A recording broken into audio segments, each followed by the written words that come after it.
Hey gang, this is Fillmore, just letting you know that if you enjoy our podcast, quite frankly, a Howard Stern podcast, and you'd like to donate some money for the upkeep, or you want to request certain clips, please donate to our Patreon page at patreon.com/JimFix. That's JIMFIXX. You can donate as much as you want for as long as you want. There's absolutely no obligation. Honestly, I just thought you think it was kind of like funny. This chick's real into you, and then like, hey, if you're really into her, you know what? I swear to you, on the stack of Bibles on my children's life. My point is, that was my thought. Okay, all right. Well, listen, I believe you that, but I don't. Not to embarrass you. I know you believe in the Bible, and that means a lot. No, I said my children's lives.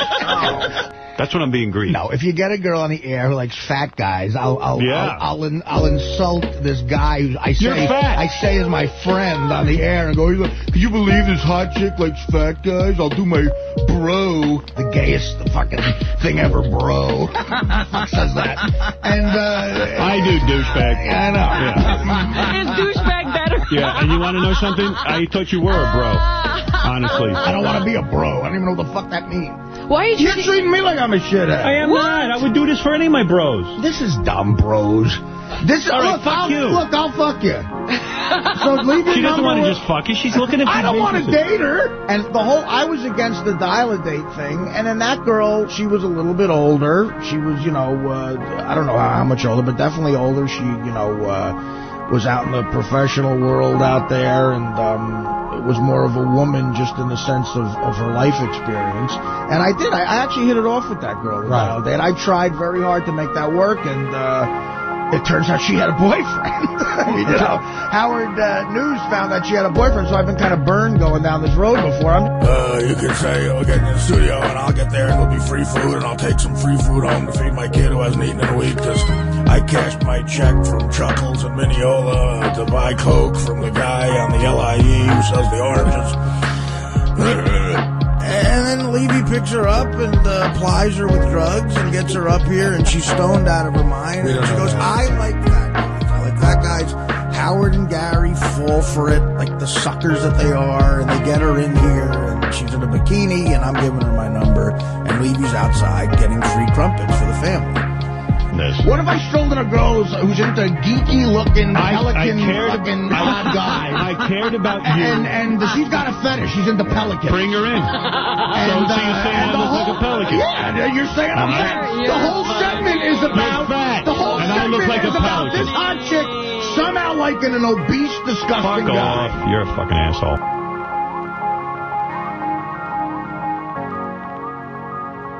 Welcome, everybody, to the second installment of QF, a podcast about Howard Stern. We're doing part 2 of the bro fight, and we're going to go right into it. We hope you enjoyed the first one, and I'm here, of course, with Bob D. and How's Sam. Hi, guys. Sorry. Sam had a bitch of a day, but it's all right. She's back. She's healthy, and it's back to business as usual with this podcast. So...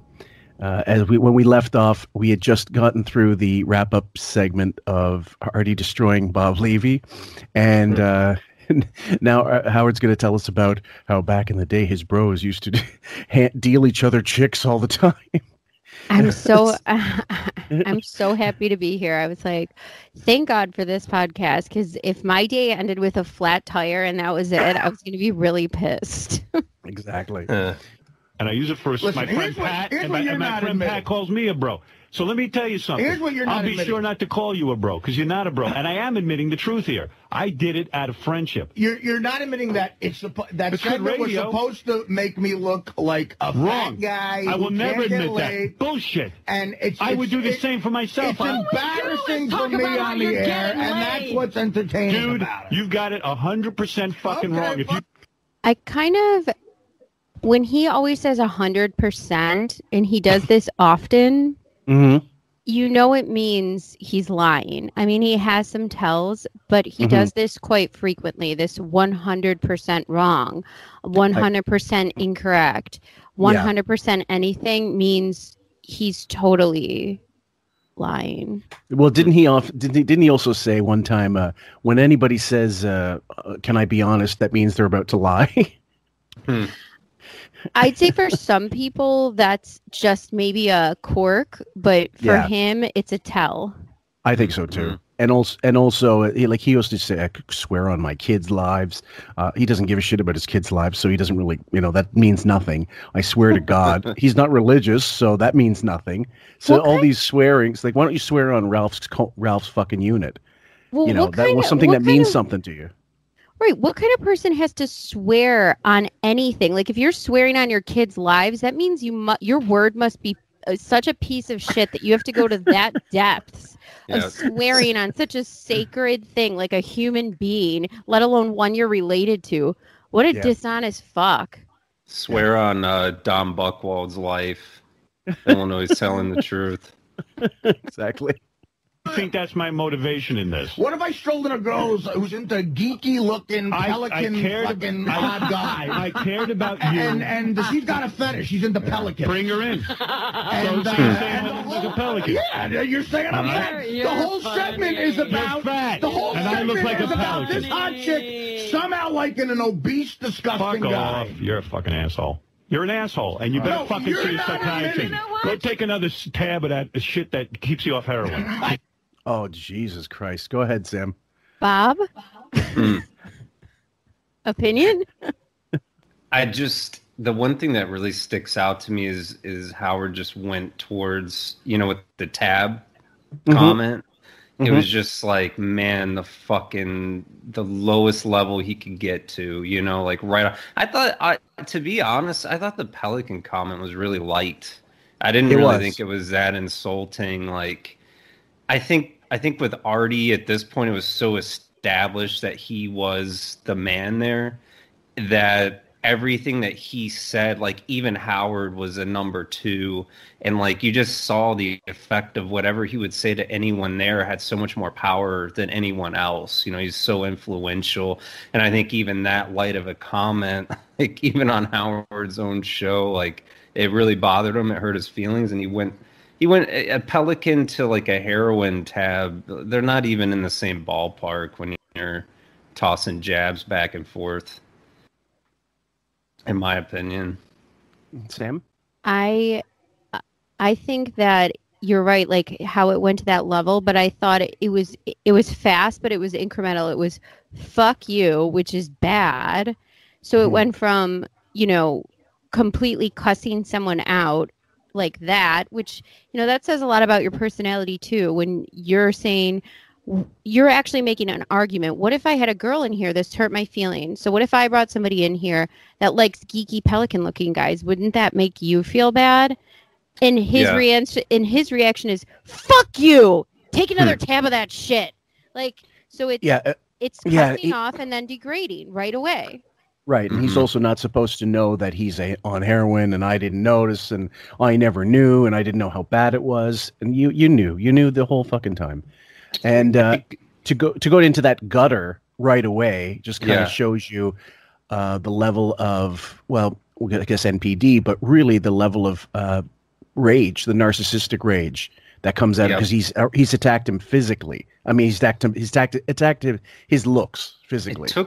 It took Howard a second to catch up to what had happened, because I think this was kind of unprecedented. Artie was to take whatever kind of abuse, and that's sort of everybody's role in there, and you never really give it back to Howard, not in any like meaningful way. And I think it took him a second to catch up and say, wow, he's going totally off script, and he's actually insulted me back. And like, I mean, it doesn't take much. You see it here with narcissists. I didn't think it was that brutal of a comment, the Pelican thing. I think that's a pretty light insult. Except that both Robin and Fred laughed their asses off, like almost immediately. And go ahead, Sam. Fred's laughs are like little lampposts throughout this segment. Totally. You fucking can't keep yourself up. You're a fucking baby. When was the last time Artie got something so wrong? I'm trying to remember the subject. Oh, it happens every day. Dude, you're out of your fucking mind. I mean it. You owe me a big fucking fat apology. Pelican like me? Yeah. Like a fat apology like I'm fat? You owe me a big fat apology. You from point a big out fat my man. physical You're flaws full every of day. Shit. Come on, you're full of shit. The point of that segment was Artie's fat. No, I'm a fat because I called you a bro. Well, you know what, man? You're off the bro list. Good. This was used later on. I think he said he was fighting with Gary. He said something like, "Well, clearly Gary's still on the bro list, so I can't trust anything he says." Sam? Yeah. Yeah, I was just going to say, I think that's part of this segment, but I like how Artie is so proficient at arguing and nuanced humor and also argumentative humor that he picks up on Howard's vocabulary. He uses verbiage throughout this argument to throw it back in his face in a really creative and funny way. Howard can't compete like that because he's adult and he doesn't think outside the box. No. Yeah, who feeds him those lines, like the big fat apology? Where do you think those come from? That was him. That was organic, 100%. Because all he was thinking was, because the thing was on his mind, you fat fuck, and all of a sudden, Fat's always on his mind. Exactly, and yeah, well, that too, yeah. Where this one's too fat, she's got to be skinnier. Meanwhile, she looks like she just escaped fucking Treblinka. The model just came in, but yeah. So he's got fat fuck on his mind, so that's the adjective that comes out, and also he's so uncreative. And there's no Jackie there throwing him lines. It's not like Benji's throwing him lines, but he does need someone to write for him. You know, and if they're not, so he needs a verbal tutor, he needs a camera tutor, he needs painting tutor. If he doesn't have someone directing his every movement, he's lost. That's why you see him all these talk show appearances. It's bluster. It's never let me listen to what you've got to say and then I'll respond, because I don't want to have to go off script. If I can just unload this horse shit and kill time, I won't ever have to think about anything. Who wants to be on the bro list? You're not on it. I don't want to be on it. You're not on it. I don't care if You're I'm off. on it. Believe me. I don't care if I'm on. Doesn't he sound like Ray right there? Believe me. Yeah, not on the bro list. Yeah, not on my bro list. And Artie again. Menses. He's just kind of gray rock, and he's like, I don't care. And so he keeps repeating it until Artie cares, and Artie just doesn't. He's like, okay, that's fine. That's fine. He keeps saying it. Because it's a gay list anyway. It is such a trivial fight when you think about it. Like, you're not on my best friends list when I'm in 3rd grade in my diary. Like, exactly. You didn't make the list. Totally. I didn't write your name on my textbok, so exactly. I'm crossing it out. Why didn't I get a Valentine from you? On anybody's bro. And since bro is such a weird term to you because you've never heard it before. I've heard it before. Maybe it's because you got no bros. You're right. I have no. There's a lot of guys I know who I think of like a brother. And one of them's Pat Menachia, and the other one of them, who I refer to bro, is my friend Dr. Lou. Well, I'm sure you're very good friends with him. Would you stroll and I don't in? call Sal, bro. Lou, I don't know what Dr. Lou looks like, but if he had some odd thing about his look, would you stroll in somebody here and go, a girl wrote me a letter, said I'm a... Okay, yeah, go ahead, Sam. Now that you said that Valentine comment, all I have in my head is that scene from Billy Madison when he's in 3rd grade and he keeps getting the Valentines and he opens the one up from Principal Anderson. And it says, Billy, I want you. P.S. I'm horny. I think it's funny that Howard just keeps, it's like quicksand. Like the more he tries to explain this fucking gay bro concept, the more like just retarded he looks. Like I know. He starts listing off who's on the bro list. Who gives a fuck who's on the bro list? Like no one gives a shit. His trainer that he pays, and a guy he's like elementary school friend. I mean, okay, I do have elementary school friends, but most of my friends are, when you got older and you started like high school and beyond, actually, and more recently. But he's got literally, I don't know, Lou Weinstein. Is he really hanging out with Dr. Lou? Of course not. Anyway, sorry. Go ahead, Sam. No, why are you saying sorry? Sorry. I'm not going to say the word that starts with an E and ends in a Y, friend, but you made fun of elementary. I said it anyway. Because I always get shit every time. You don't. It's all right. But I do think it's so funny how he inflects. Maybe it's because you don't have any bros. Like, he even tries to say it in a way that tries to be even cooler because he's realizing it's not working. So then he tries to do it in a way like, yeah, man, maybe you don't have any bros. Like, what did you watch? Bring It On before you Exactly. came in studio? Or He's, like, Mean spinning Girls. out. Fucking loser. The other thing is, he knows over the years, Artie has talked about friends that he's had over the years that he's grown up, and he's talked about, like, I would trust these people with my life. These are guys that I grew up with. We all grew up the same way, whatever, and I could trust them with just about anything. And it's true. He does have friends. He does have people that care about him. And I think Wig actually is jealous of him in that sense. Attracted to Artie. I'm attracted to heavy-set men. That's what she said. Right, so you turned And it I into said- fat. You turned it into fat. No, you said did. fat. I'll play your words segment on the was wrap-up show. The name of the segment was it's a chick who's into fat. You know what? I can tell you right You're now. fat, I'll Artie. print out what we wrote yesterday, and it's not what's written on. Yeah, the and you're clearly on the bro list, and I can't trust Artie you. can say that. Artie can, Oh, fuck you, man. Howard, Artie can say. It's so great. I love. See, Artie might have been in the throes of heroin addiction or trying to stay off of it, but in this particular case, he's clean. You can hear it in his voice. He is completely sober. Whether he's getting off of the high is another matter, but and whether he's on Subutex or Suboxone or whatever, but he's unfettered. And when you get him in that state, there's no one can match him. Like in terms of just the war of words. I agree. Bob, where in NPD right now in this argument is Howard's head when this is occur? Okay. Complete rage. Mm-hmm. Any like slight or any little small, like you see how sensitive they are. Like even the smallest thing. There's a term, narcissistic rage, and it's basically whenever they experience any sort of blow to the false self, and anytime something goes off script, they just go into this uncontrollable rage. Like I guarantee he's so much more upset than he's even letting on now. And that's why he's not backing down. They're like, they're trying to laugh it off. He's like, no, man, fuck you. Like he's really upset. And so Gary's coming in because you figure he knows exactly which way Howard's going to go because of so many years together, and he needs to sort of try to ease the situation, perhaps. Yeah. And make his own life a little better by not having to hear Howard bitch to him afterwards. But fuck Artie, fuck this. Don't ever fucking do that again. Because Gary doesn't want to deal with Howard's shit either. Sam? Now, once he leaves the studio and the show is over, and he had the narcissistic rage, and this whole thing happened, which overlapped more than just this initial episode, by the way. Yep. But what does he do then all day long around the people he has to interact with? Does this affect him? That's a very good question. Absolutely. And he's going to start putting people in a lot of bad situations and start making people take sides, pit each other. He might be thinking about some kind of long-term plan to maybe get. I mean, this is especially how covert narcissists operate. That's why the term. It's another reason why the term covert is a part of it. Is they operate in very background, covert manners.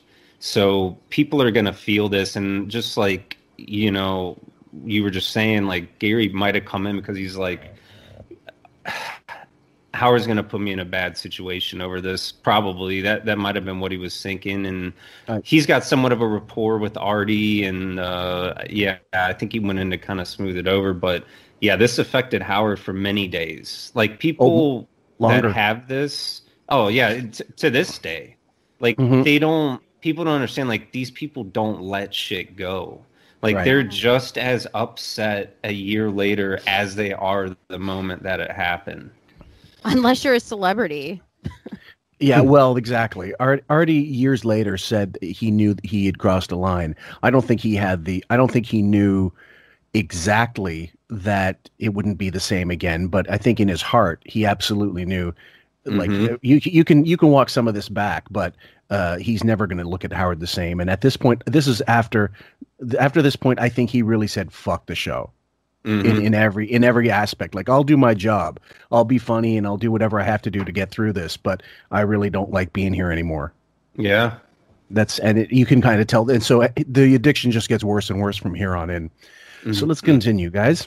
Really, fuck you. That's insulting. You're questioning my motives. I mean, come on. Will you be honest with yourself I'm being right now? 100% honest. You're never just to do me a favor and get me laid. No, my goal was, it was interesting to see if Artie would be attracted to this girl. It's interesting to see a hot chick into a fat guy. No. That's what's interesting. What, every girl who came in... Listen, I hooked Fred up. Was he a fat guy? No, but that's a totally different story. That was a dial-a-date. I don't know what Fred's situation was. I don't know. So Sam, you're going to say, I know exactly where you're going to go. Go ahead. He didn't hook Fred up. Fred hooked him up by going on because the guy who was supposed to do the dial-a-date pulled out. So Fred did one for the team and ended up fucking the first breathing person who was a groupie of the Howard Stern show. Let's be honest. And now it turns into, I hooked my bro Fred up. You were pissed that Fred did the dial-a-date because then he was late the next day and then you couldn't harass Allison, who didn't want to be known that she fucked Fred on the first date. That's right. And it wasn't also a fetish contest. It was just literally, let's go, like these three, pick one of these girls and whatever. And it happened the way it did happen. Artie's thing was completely contrived and based on nothingness except Bob Levy. And again, guys, that's part of a section that we didn't go through because that's when she comes in. Bob Levy later comes in and then he tries to defend himself. And we may do that one. Sam and I might do that one as a sort of like an afterthought to the companion piece to this one, but it's actually pretty interesting. Yeah, Sam, sorry. And none of it is about being a bro either in either situation, by the way. So I don't know why he keeps referring to himself like he's doing some sort of friendly gesture for either of them. He isn't. Just gaslighting. It already knows it. You can hear him right now. He's about to go into it, right, Bob? Yes, he is. Yeah. Think about. Just real quick, what if we had more room in our brains for things that weren't related to this? Listen to our memories for this stuff. Well, I mean, it's like you can remember lyric. Well, do you remember lyrics from songs? It's kind of the same thing because if you've heard certain clips over and over again, you just retain them. Seen movies over and over again, same thing. I guess. So just listen to books on tape about, Kierkegaard and,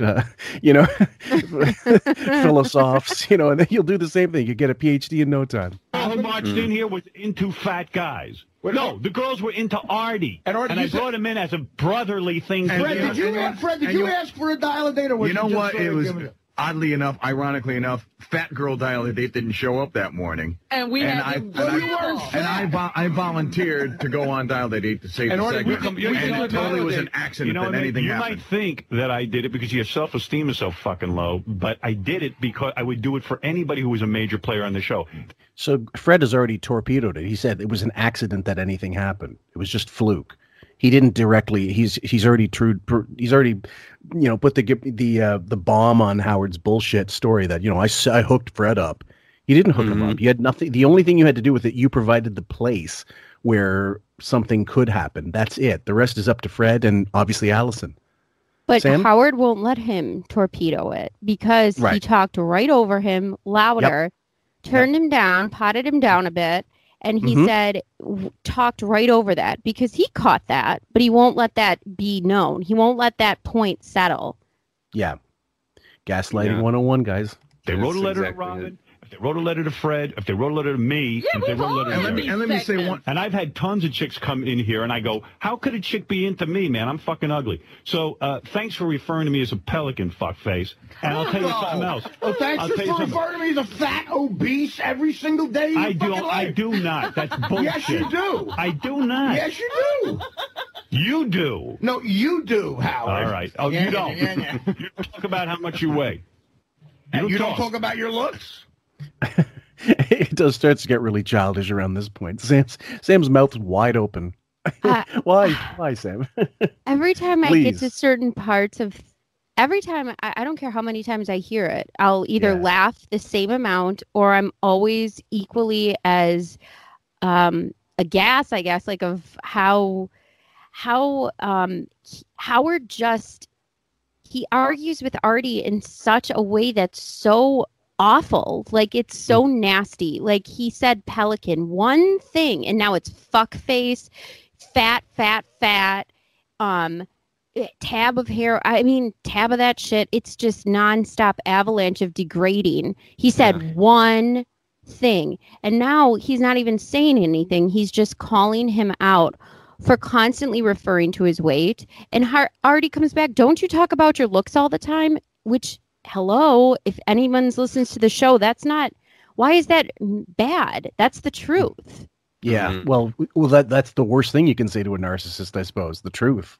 Yeah, that's exactly right. And I think this is just really showing how much it wasn't out of a brotherly thing. Like, if it was, you go, man, I didn't know you were going to take it this way. Like, if I really upset one of my friends, even if I was giving them shit and it was like, oh, I didn't, like, dude, I really didn't know it was going to affect you like this. Like, I apologize. That's how you would treat someone that you think about and respect.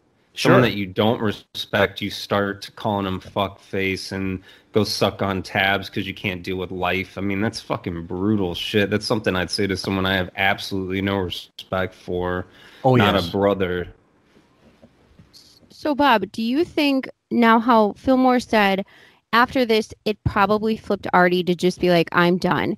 But do you think, maybe or maybe not, Howard was also at sort of a tipping point with Artie in their relationship because of his fan favoriteness, but he also saw the drug addiction going on. Yes, he pretended not to see it. Do you think he was also at some sort of tipping point, or he just didn't care how insane Artie was acting and was going to ride this till the wheels fell off?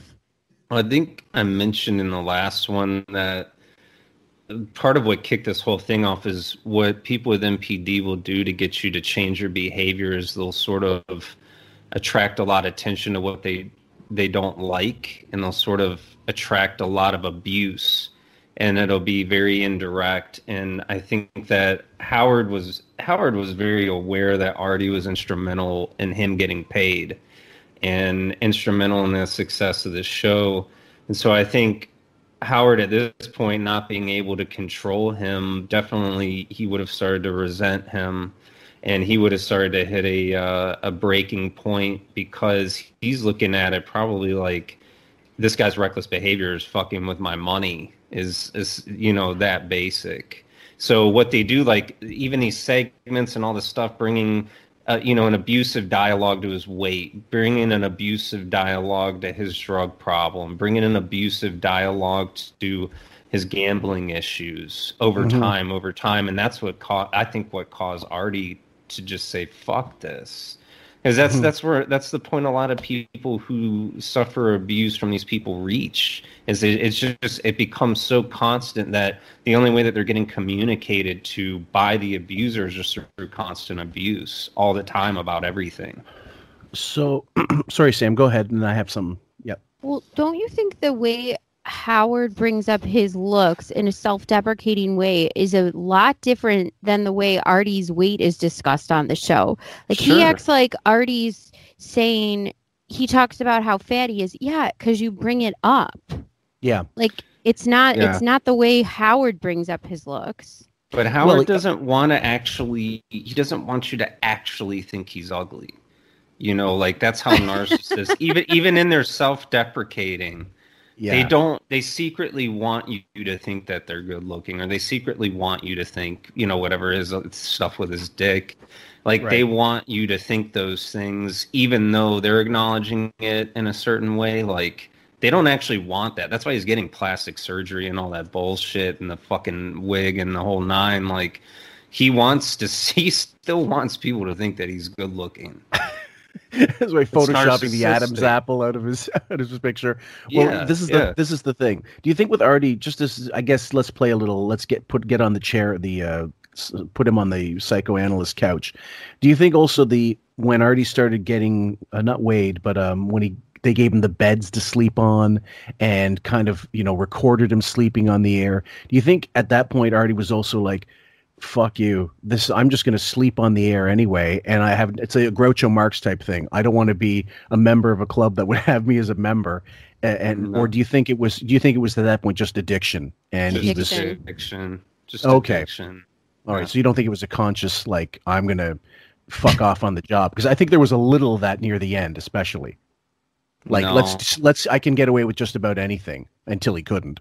I honestly think that people that are into heroin really don't. You might think they have control, but they don't. Mm-hmm. No, they don't at all. Yeah. Okay. Let's continue. I do. Yeah, right, okay. So now you have to attack me because I set you up with a chick. Who's attacking you? You're attacking me. You attacked me. You called me a jerk for doing that for you. So I'm just saying, I'm not going to be a jerk anymore. I'm not going to do anything for you. Fine. Do whatever the... This is where Robin could have just said, "Oh, I'm sorry, my bad. He never said that." So there, right up, because there's 20 minutes of this thing has gone on so far, based on her lie, and we're not even done. Sam? Oh, now I'm so happy that we did the Sally segment because now I feel a little bit satisfied that Robin got yelled at to her face for over an hour on Sally. So I'm okay with this now. Like, I'm not as mad as I will be. So you know what, Fillmore? Good on you for like walking me into this. I'm not as rageful towards Robin. Someone had to do it. Fuck you got to do? Good. Artie's got to do what Artie's got to do. Even I if didn't some say people. that. And you know, sorry I called you a bro because I felt close to you. But fuck off. You're not close. We're not friends. We're not I work close with you friends. every day Right, and we talk work to you. together. We're not friends. You know what? You know what? It makes me feel close to you. You're somebody who helps my show. You're somebody who works with me. We have a good time jamming together. So this made me fucking furious when I first heard this. You make me feel like you're close to me. You're someone who helps my show. What does one thing have to do with a fucking personal relationship? I've never gone to work with a coworker and say, "Man, you're my bro. You teach next to me, and you know we are in the fucking trenches together. I would go to war with you anytime." Like, no, you're a coworker. There's a very big difference. You sign my paychecks, that kind of thing.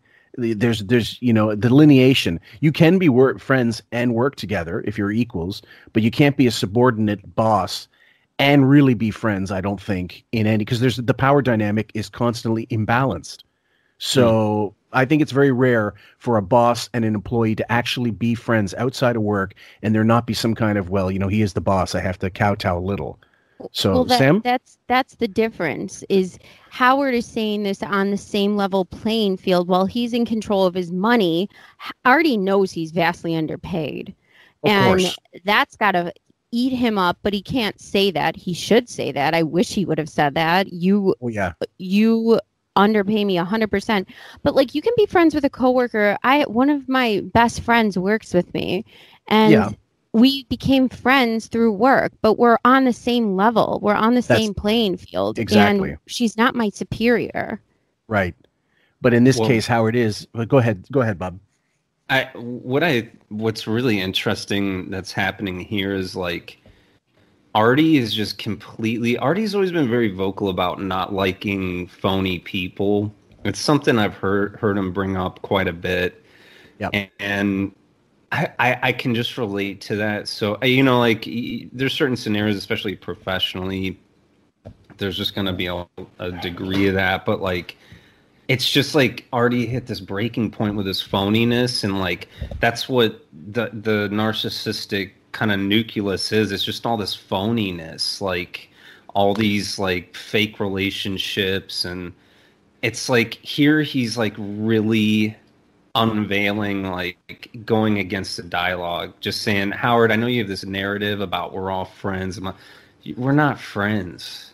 Like, and this is something that Howard has really fostered a lot of this image of like, I take my employees out, I see them out, but Artie's just like completely, emperor's new clothes. Like, Howard, we're not friends. I'm not even going to do that bullshit line right now.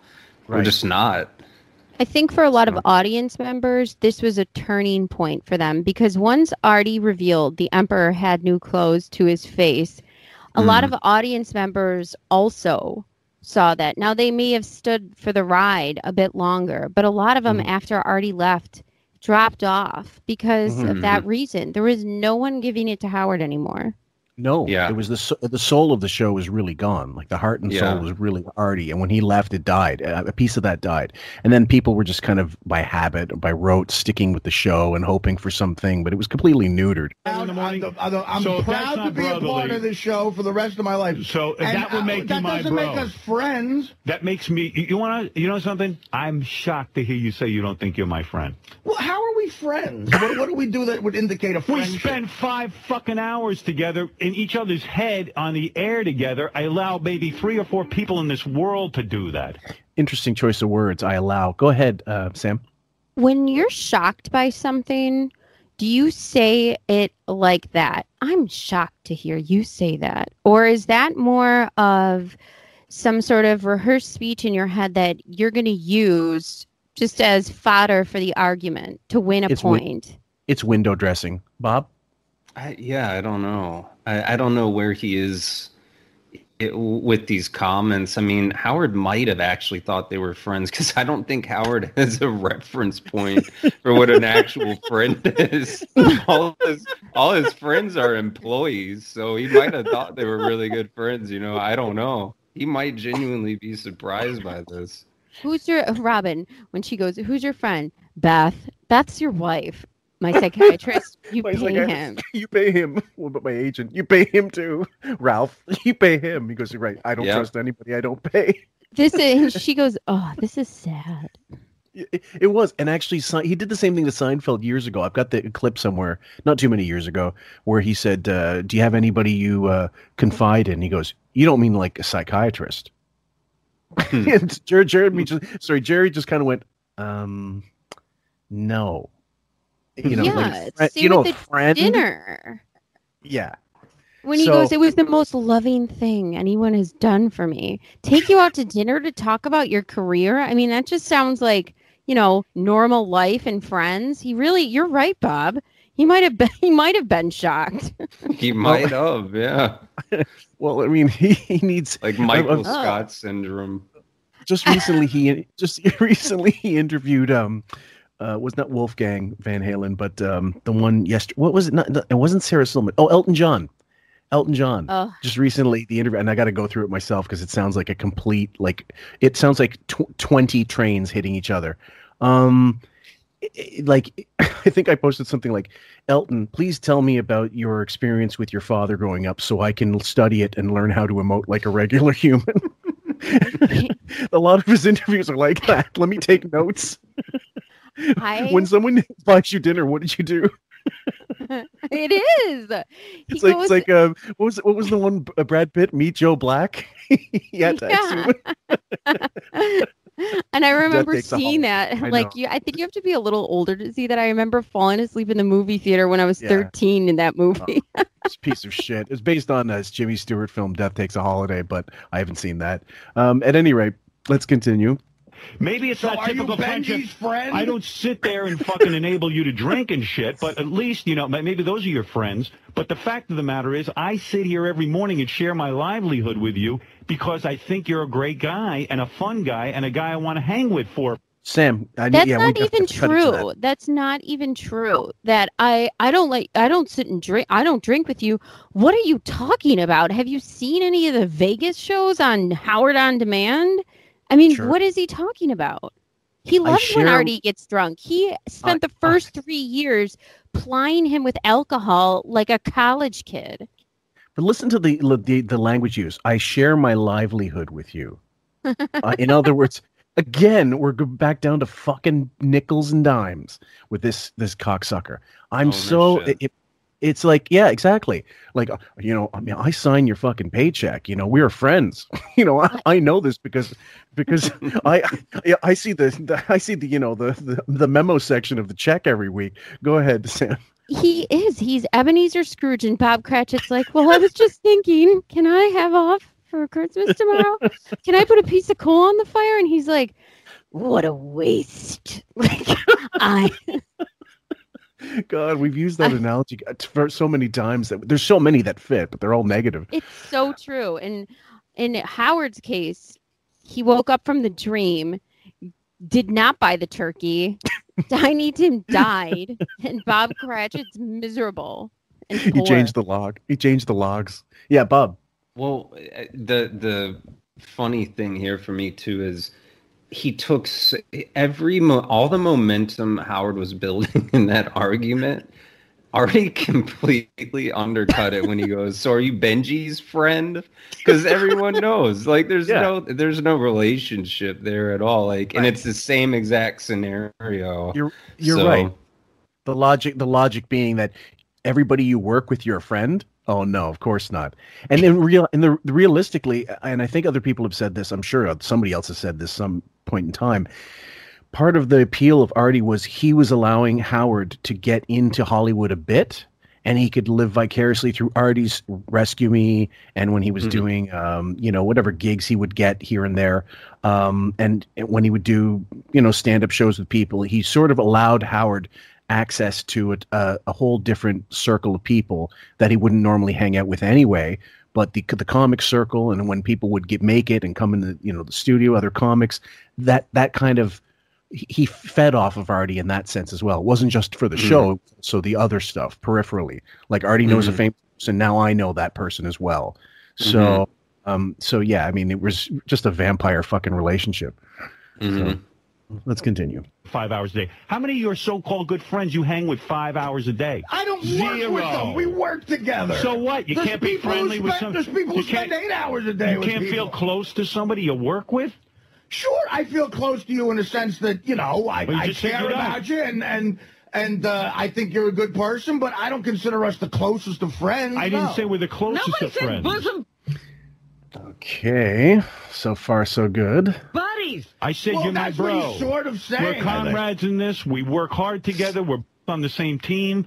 You know what football players think of each other in brotherly ways? They get on the field and they fight together as men. We've been through a lot of battles together at this point. You've thrown in with me. Why would You've thrown your career in with me, and you question my fucking motive with Why getting would you you a girl? question? You can't Shame question on my you. motives on the air. And I've you always been question my loyal to motive. the show. You say I'm not your bro. I'm not a... Okay, Sam?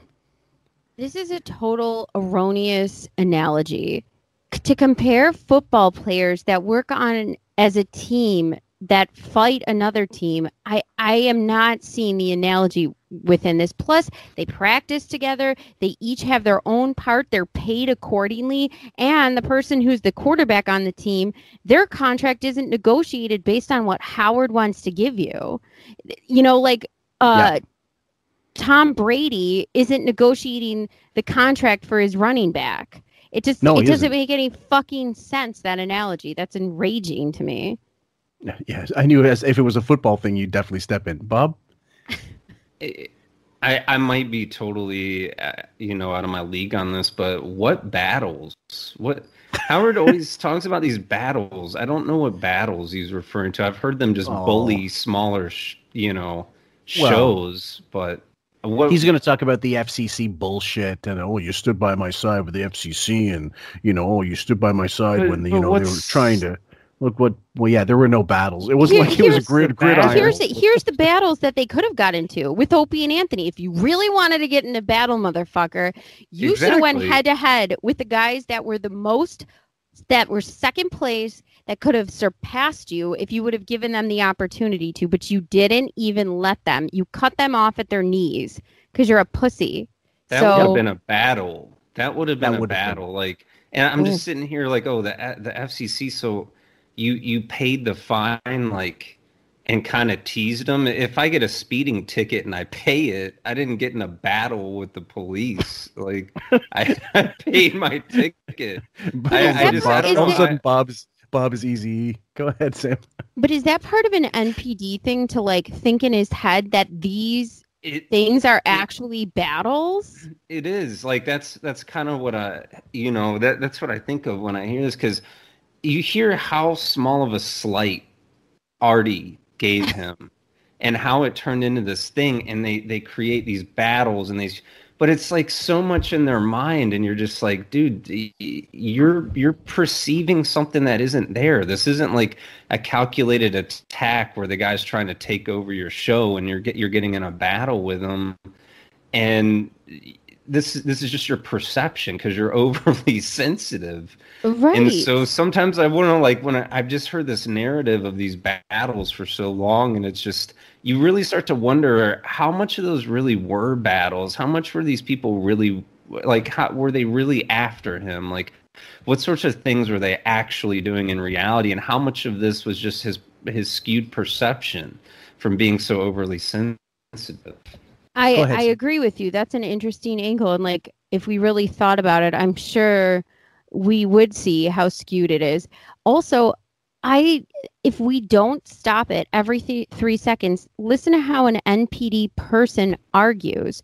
If you don't stop it, they start snowballing into this, like, okay, so now we're fucking, it's a football narrative, and then we're bros, and now look at all these things we did together, and he's spinning this tale of bullshit right in front of our faces, right in front of Artie's face, where then all of a sudden it lands on you. How do you even respond to that? That's why it's kind of almost impressive that Artie is gray rocking him and doing what he's doing, because I would be like, whoa, what? Artie's just telling the truth. We're not friends. I think you guys, something you said earlier, might have been in the previous episode, Bob. I think you're correct. It's not like, so this is predicated on two lies, not two lies, but just one thing, the Pelican comment. But before that, the jerk comment that never happened. So Howard's spinning this in his head: jerk, Pelican, jerk, Pelican, jerk, Pelican. But I think at the heart of it, you're right. It really is about control and losing control of Artie, and Artie being able to exercise more autonomy than he's allowed to be able to have on a show that Howard's the fucking king. So Artie, in this, all of a sudden, he's torpedoed a segment which ended up being entertaining anyway, just by being annoyed. And then by talking, that was the third thing when he said bros, the fucking gayest thing ever. And it was like a needle, it was like a burr under Howard's saddle. And that's really why I wanted to do that Jen segment, because the genesis of the bro fight is just as interesting in a lot of ways, because you hear the framework completely, and then the wrap-up show afterwards where he explains that the previous dial-a-date thing was complete bogus, and that the girl, and I'll put the website on. She has a website, that girl Stephanie, who was half Mexican, half Irish or whatever, that he went out with, and they had Howard TV go on the date with. She just had pictures of meeting Howard and meeting pictures of Artie, and she was just a star fucker back in the day. And then, and you had to feel like, fuck this. My life is not on display for the entire world every single moment for him to make fucking $60 million a year, $100 million a year, and I'm here scratching my fucking ass. And by the way, Bob, I found a wrap-up show caller, one of my favorites, who called multiple times, but this one call, he says, I think Howard's underpaying the entire staff and should be looking to give people more money so that they don't have to go on the fucking road. Exactly what you said. Give Artie a bit more cash, then you don't have to worry about his well-being. He doesn't have to go make this money and lose sleep and work like nocturnal hours because you can't be generous enough. Sam. I don't know if that would have changed Artie's addiction, but it definitely would have helped if he didn't have to do those road gigs. Absolutely. Right? I also think too, for the NPD arguing point, Artie is trying to keep it to the fight about this one specific thing. Is it something with NPD people where they have to just tornado a bunch of things that have nothing to do with it? Now you're bringing up the validity of your friendship, where we're going to spin into how we were somehow, comrades together on a sports team analogy. I mean, to me, it's just like, wait, can we just get down to what we were talking about, because that makes sense.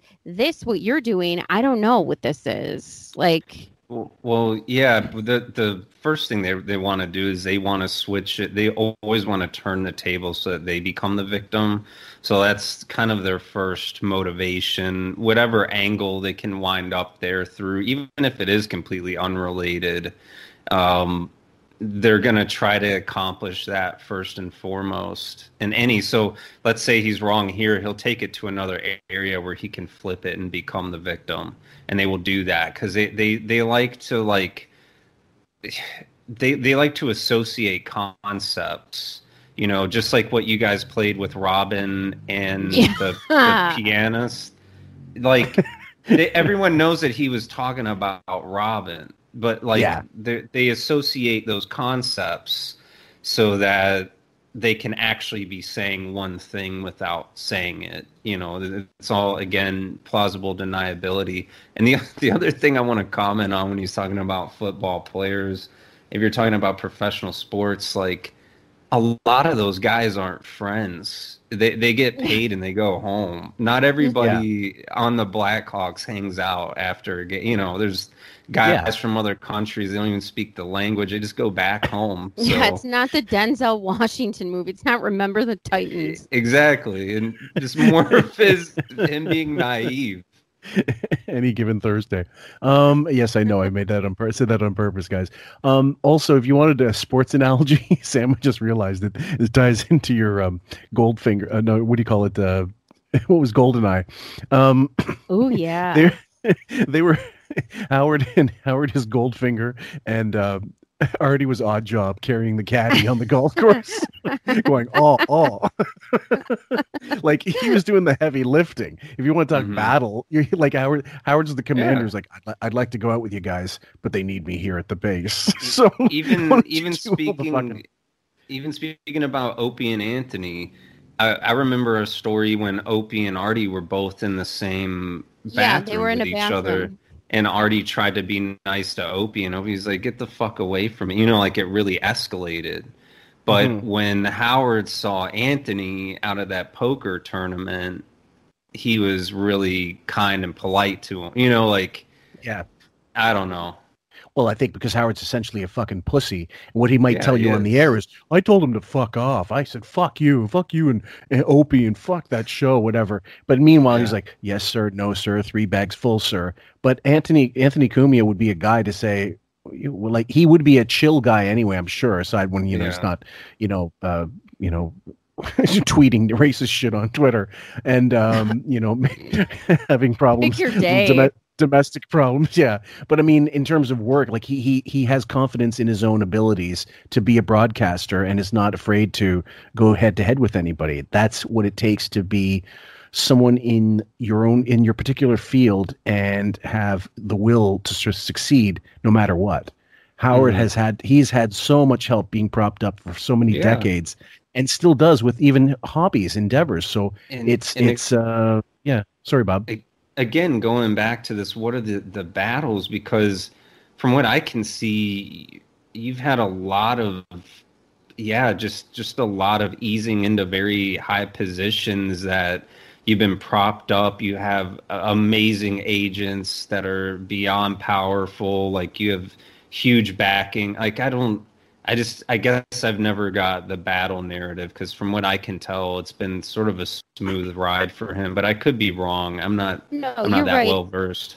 You're right, and all the battles have been fought behind the scenes. The big ones, like the Opie and Anthony, and anyone that has really mattered that he would have had to go toe to toe with, he's fought it behind the scenes like a pussy.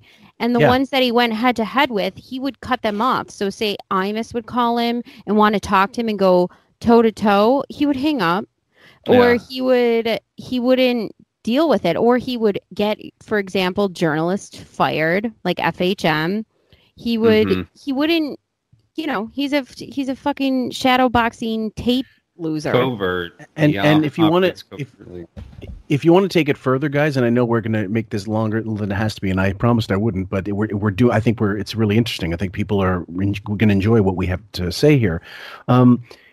In the old days, like when he couldn't beat the Greaseman, the company hired the Greaseman and just moved his schedule. Basically, it was like it was a typical radio ploy to hire the person that's competing with you so as to remove the competition, so to speak. Howard needed that constantly. So he like the behind the scenes thing is completely pro forma where he's concerned. So we can't he's the money man. We can't let that be threatened. So we got to see what we can do to go around that. So anyway, let's continue. A friend?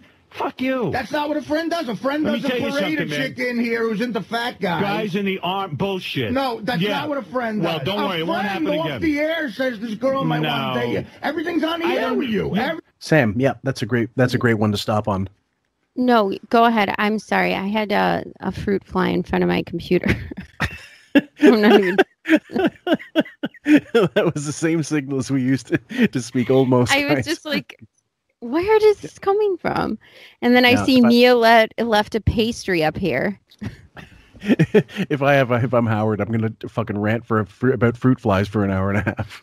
I'm sorry. Let's continue. Not everything. I don't know any girls off the air. No one's written me a letter in my personal life saying I want to go out with Artie. Please, let's do you it. can make it your personal life. You could say, a girl wrote me a letter. Why don't we get together and have dinner? I think she might like you. That's what a bro does. Unfortunately, there's not a lot of takers in that department. If a girl approached me, I would do it. I haven't been approached. A girl wrote you a letter. You don't have to make it on the air. You don't have to make it thing. I haven't been approached, says the guy who has SEAL Team 6 surrounding him, 10 pounds of wig, and he doesn't look anyone in the eye with the sunglasses. I mean, yeah, I'm sure people are going to approach you like a normal human being. Let alone, for example, I was looking at that concert footage in '99 from Jones Beats that I posted on our Facebook page, and if anybody gets the opportunity, please go to our Facebook page, sign up. I found concert footage from just a random person who was front stage for a Jones Beach Rob Zombie concert, and Howard could not look more out of place. And he's always constantly surrounded by Ralph, his crew. Nobody's talking to him. No. In this, and then also he's surrounded by a band in this case, and he still looks like a complete dweeb. He's got a cowboy hat on. He's got like an Imus hat on. He's got these leathers that don't fit. I mean, it's always the clothes wear him. And then he can't sing because he doesn't know the lyrics. He doesn't know the lyrics. Then what was going on with that. It was the same. There was an MTV music video ones, which there was a MTV Music Video Awards thing where they performed as well, and he's there with a big trench coat, like he's from Highlander, and he's like waving around, and he's looking like, where's the fucking exit? He's looking for the exit sign, and he just keeps going from one side of the stage to the other. You know what he looked like in that one? He looks like the guards in the Wizard of Oz when they come out. Oh, yo, he like comes out. It's like, wait a minute, this is like a Rob Zombie concert. He comes out looking like the guards from the Wizard of Oz, and he has no idea what to do, so he just keeps walking back and forth like a weird Wizard of Oz soldier.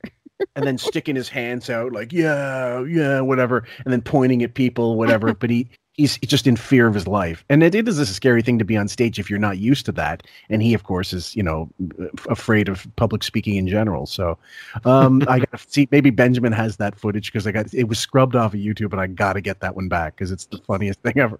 It's the premiere of Private Parts for MTV. I saw the whole thing. Might be it. I'm pretty sure it's gone now, but I got to see if someone has it.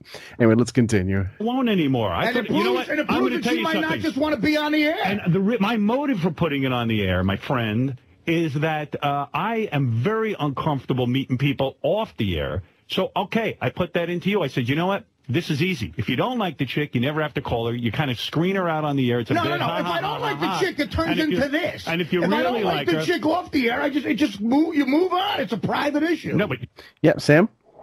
I put this into you. So he's saying, and he's even admitting it, if anyone caught that, I can't meet people off the air. I like to meet them on the air. I put this into you. So he's projecting how he wants to meet women, and then he thinks that Artie's right, it turns into this. Why wouldn't, if I was really your bro and really your friend, your warrior hero into battle guy, why wouldn't you just give me a call and say, hey, let's go meet some chicks up at Nobu, my treat? Just put yourself in that situation where you show up and there's this whole show based on it, and it just you kind of get sandbagged. Like, I would get no sense at all that they were trying to hook me up with this girl. I would get exactly how Artie felt, like, I just got sandbagged into this whole bit about some girls into fat dudes. Well, the worst part of it was, like, as it progressed, with the interview, you guys can hear it for yourselves eventually. She starts saying the shit that is clearly nonsense, like, "Oh, I'm into AC/DC, Johnny Cash." She might actually be into some of these things, but it sounded fake. And then we find out later on she does have a boyfriend, and that Bob Levy, she met Bob Levy and got in touch with him and got on the show. How do you think that would make anybody feel, that you were used as a fucking crutch for someone to get on and get airtime? and that the boss, the person who's supposed to be your quote unquote bro, let it go forward, knowing that it was just a scam. Right, and the fact too, like, oh, and Bob Levy's doing free work for him now. Like, yeah, Bob never gotten a nickel. I mean, he, as I already said, he's putting crumpets in this $3 leather jacket for the family. Oh God! I wish you could have played the rest. Imagine how that smells. You had to fucking make a big deal of it yesterday. No, you made a big deal out of it by making it a bit for the air. So I reacted the way I reacted, and that's what happened. I made it a bit for the air so you wouldn't be embarrassed to meet these fucking You're chicks off the air. uncomfortable about meeting people off the air. Yes. Why does that mean I have to be? I was wrong, clearly. Yes! Motive wasn't a bad one. My motive was because I wish someone would do it for me. An entertaining segment for the show. Yes. And you're turning that into something like you're my personal friend. You did this as a friend thing. Artie's hit the nail on the head. Do we have anybody wants to argue against him? Not at all. He's saying the truth. What more is there to say? That is exactly as precise as you can get. Mm-hmm. Right. And so now eventually what's going to happen, people are going to call in and say, oh, Artie, you got this all wrong, or just get Howard, you're wrong, whatever. Most people will side with Artie. And I remember at the time specifically, it would have been like a Stern Fan Network, I suppose, or Rocky's Rubber Room. I can't remember the forums, but people were almost universally for Artie. And I think it's because, well, people just smelled bullshit. They just smelled like, this is Artie's right. I mean, put yourself in his shoes, and then once you do that, once you put yourself in Artie's position, you'd be just as angry, or at least you'd be annoyed as fuck. Go ahead, Sam. Well, at this moment, the audience between Stern Fan Network and the fact that Artie's now saying the Emperor has no clothes, like I said, we were all aware, kind of. Yes. He probably had some boxers on, but after this dressing down, it was complete nudity, and we were like, "You're fucking bullshit." And I think that he knew that this was going on behind the scenes because he turned on to Stern Fan Network and saw the hatred. Oh fuck yeah! To the point where he actually had to have like people. Well, eventually some of these things became pro Howard, but like any negative stuff on Stern Fan Network against Beth got you kicked off. That's how bad it became, and that place died a fucking lonely death. This has turned into a major issue for the show. You know how many different people who have written me letters and said they want to meet so-and-so on the show and so-and-so on the show. And I go, no.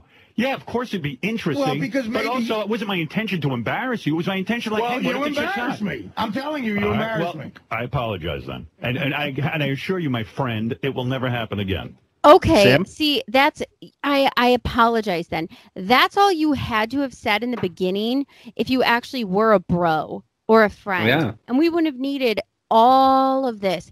And then when he does actually somewhat apologize and you think, okay, listen, they went through all these bullshit trials and tribulations that we just listened to. Then he uses the word friend in an antagonistic way. That's as a knife. He uses it as a fucking shank. Mm-hmm. Fuck him. Well, yeah, he didn't apologize. He goes, and by the way, that'll never happen again, and blah, blah. That's not an apology. You're right. That's apologizing to someone for fucking egging their window of their house, and as they're driving away, you've soaped up the window of the fucking car. So, I mean, this is the war of words as well. It's ongoing with these guys. Fine, good. Yeah, it will never happen again. You will not have any girls marching in here saying they're attracted to you. You could go fuck yourself. If somebody wrote me a letter and said, I love you, and you were single. Shit. Somebody wrote me a letter and you were single and said, you know what, I'm in love with Howard. I would come to you off the air and say, hey, you want to get dinner with this girl? You want to meet her? I wouldn't parade her on the air as I would rather have it. I would rather have it that way. What the fuck's wrong with you? Why didn't you put that on the air? Yeah, I would have kicked your ass. That's because he's nuts. Everything's got to be on the air. I'm not nuts. He's absolutely correct. Everything is on the fucking air with him. We just got finished, 15 episodes of narcissistic personality disorder based on a phone call he had with Allison, the last one on the air, last one on the show where she appeared. Mm-hmm. And he's like, and they're like, you don't know how much I'm holding in. So you're in the air, you're not even being fully forthcoming. As if off the air, you're going to say fucking shit. And then we did the Bablo thing where it's all, did I ever tell Beth not to go out? I think, well, you don't say that, but you tear up the fucking house and then you give me shit for 3-4 weeks afterwards. She doesn't. He doesn't talk to her, and he goes to bed. He doesn't eat the meatballs. He doesn't. Right. I ignore her.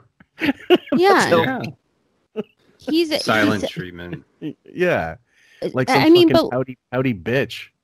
Listen to though, like how different, like even though MPD is, you know, it has all these facets, it is interesting to see how it delineates through different people, how it works, its web, the same, like these same sort of quirks, but how he chooses to deploy them differently depending on the person. Is that a feature of it? Like, are they,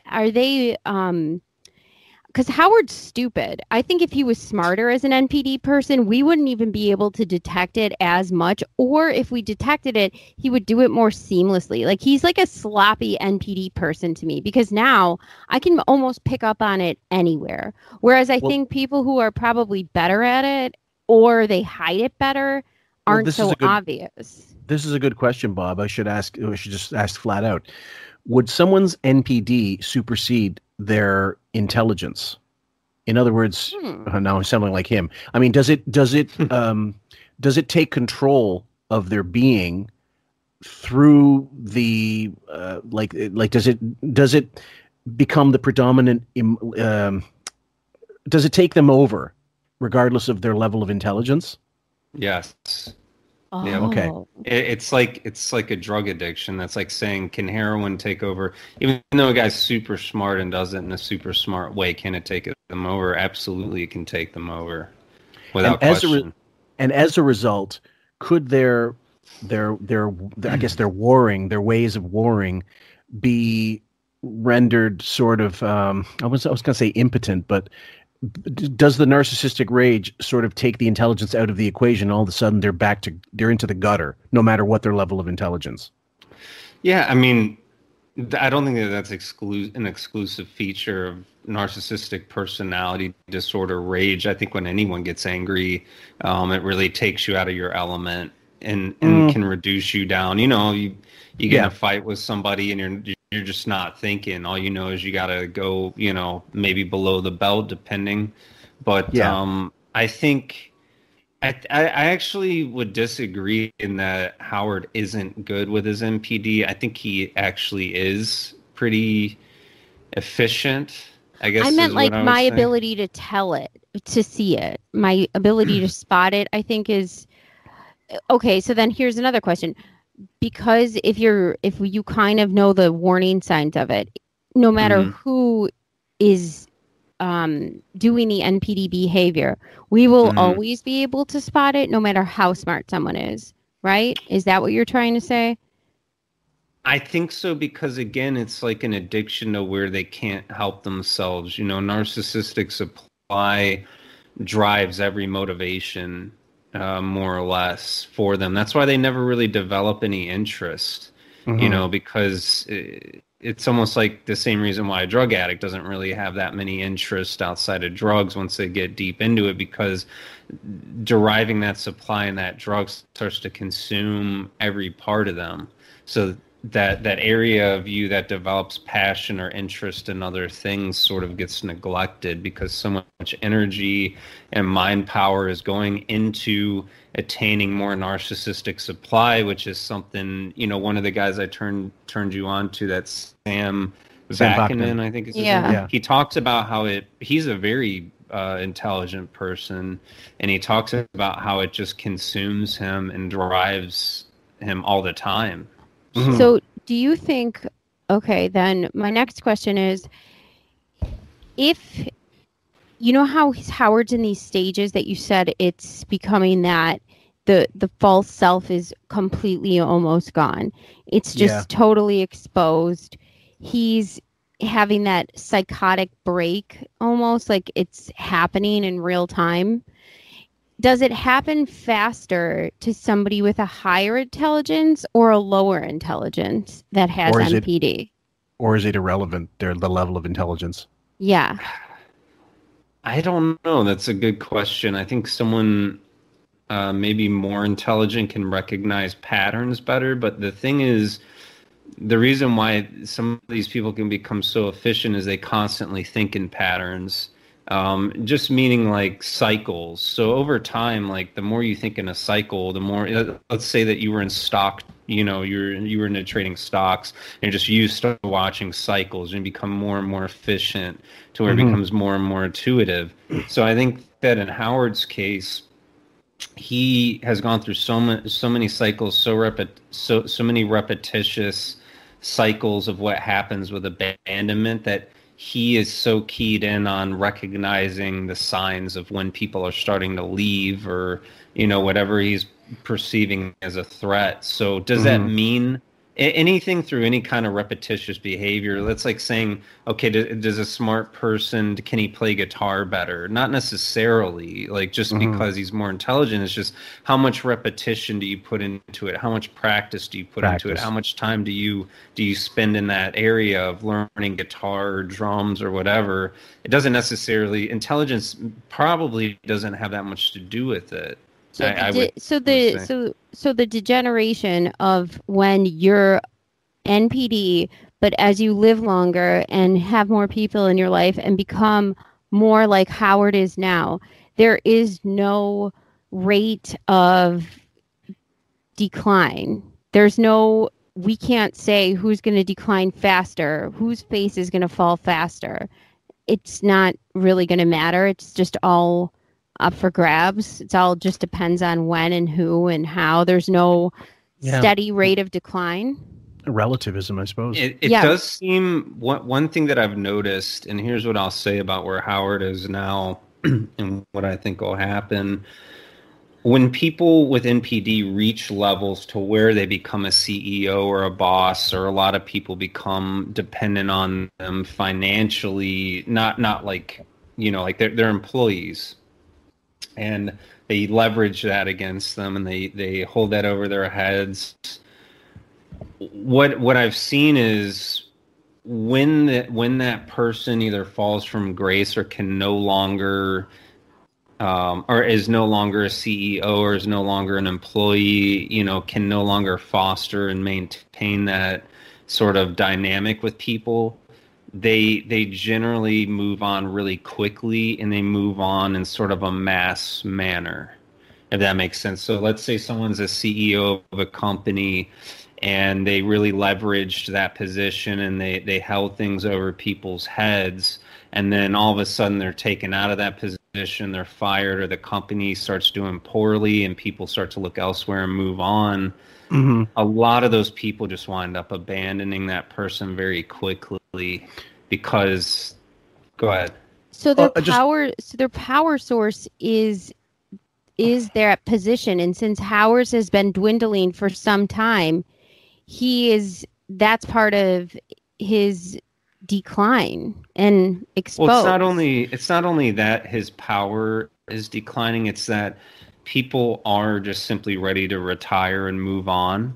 So even if Howard can, maybe, I don't know what's going on behind the scenes, but with someone like, let's say, Ronnie, who's just looking to leave, or Robin, you're talking about people that are past the retirement age. And even though Howard, might come back or whatever, they probably let whatever powers that be just know we won't be returning, even if you do. So like those people are going to move on as well, and that's where, frankly, I see a lot of those people is that they're just kind of at a retirement age, or they're at a stage where they need to move on to either grow or, just move on from the show. So.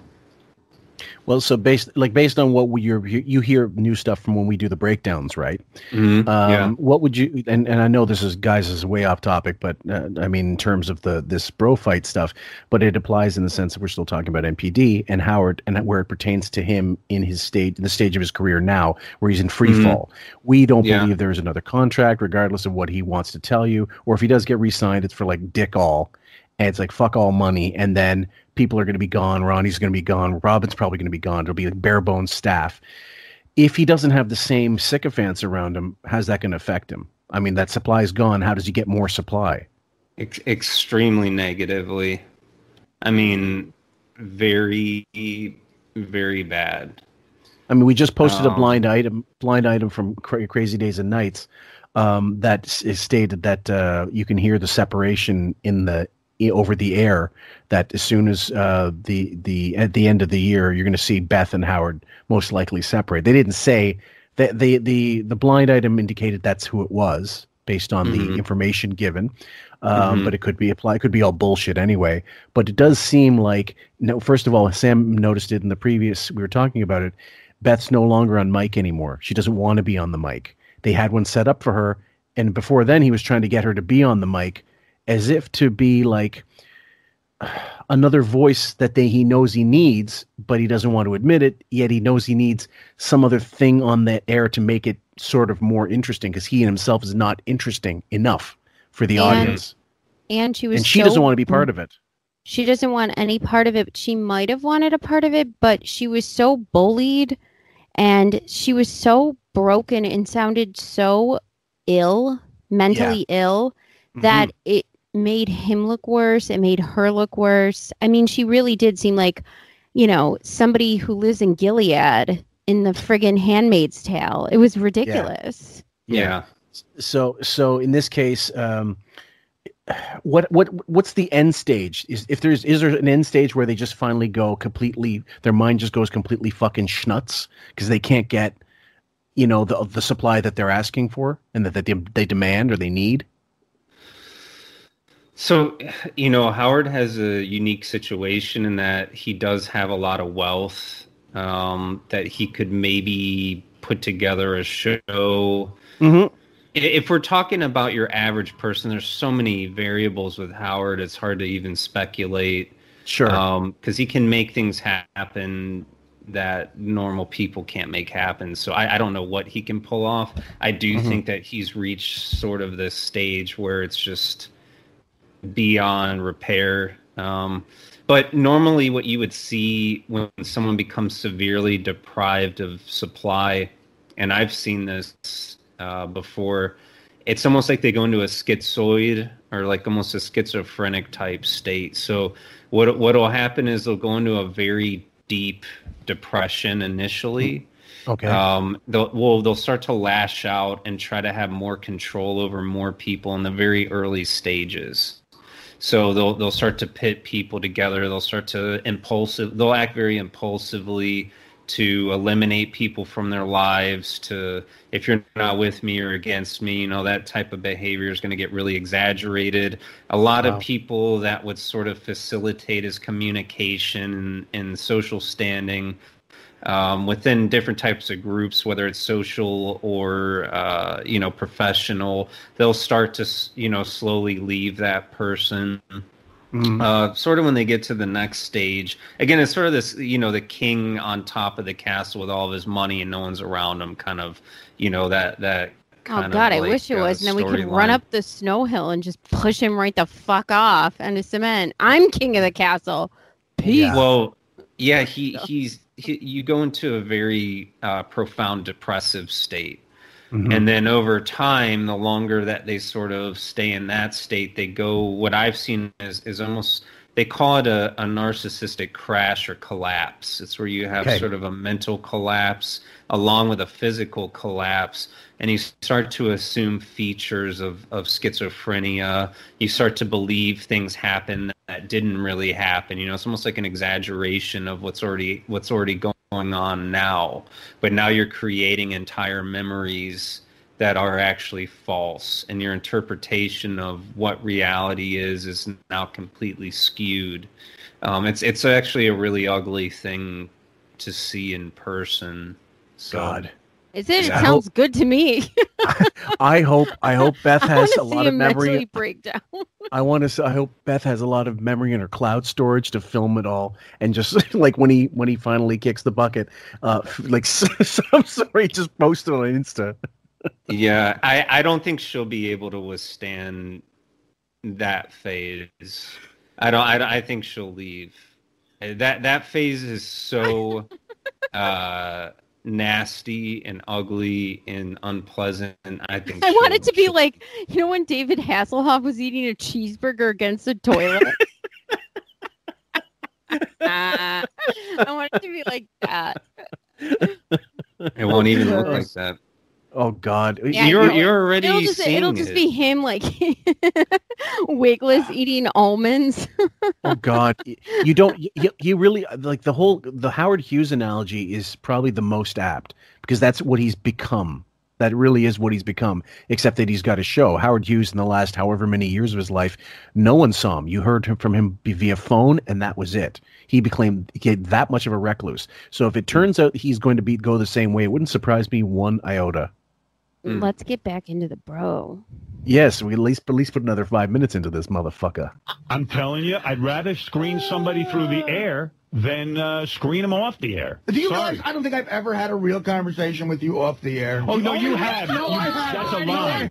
I sat you down as a friend because I was worried about you. Let me tell you something. There are too many fucking people when you who do made that. fun of that whole situation. Bullshit. You know, this how you get rewarded for honesty on the show. I let out that I was addicted to heroin. And I cared about you. Yeah, for 2 seconds, and then there's 82 song parodies, and the next day you're playing my phone messages. That's already on heroin. Here, listen, that's already calling us up on heroin. So, and by the way, sorry, Sam, before you go into this, years later, this stuck in his craw that they were playing his fucking phone messages where he was clearly on fucking drugs and using them as fodder. And it clearly got him upset. And who wouldn't fucking be upset? Go ahead, Sam. Mm-hmm. I think coming from an understanding now about opioid addiction and just how we've become more sensitive to the fact of heroin addicts now might change the way we think about how this is unfolding. But I remember back then, even then, thinking this is brutal. Yeah. Like, this is brutal, and he's being honest with you. And I also remember thinking when he said, yeah, I said that I was worried about you, that lasted for 2 seconds. Yeah, it was probably a 2-second conversation because you were concerned about how the show was going to continue if Artie wasn't going to be on it, not about his health. Completely. Yeah, they will have you believe that they, put Hank, the angry dwarf, through rehab or whatever, this and that, and they tried and this and that. Maybe they did. Maybe some people behind the scenes did. I don't believe Howard did fuck all when it comes to, like Casey was going through the worst kind of fucking addiction, like alcohol addiction and gambling addiction, wasn't being paid well. And they let him go through that. There were no ramifications except when he finally did get fired. But that was because he kind of went completely nuts and had an affair with Anne Marie, the office clam. And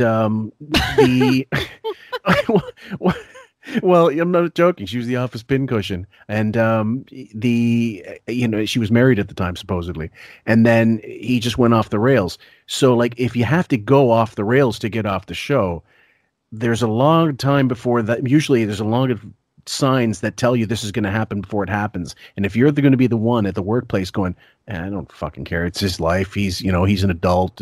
Okay, you can do that, but you have to take some culpability for enabling that behavior and not setting boundaries and saying, look, this can't continue. You have to get help. You have to get help or you won't be here anymore. That's where you can kind of wipe your hands and say, look, we tried. We absolutely put boundaries in place that they were guidelines that they were supposed to meet. They didn't agree. They had to go.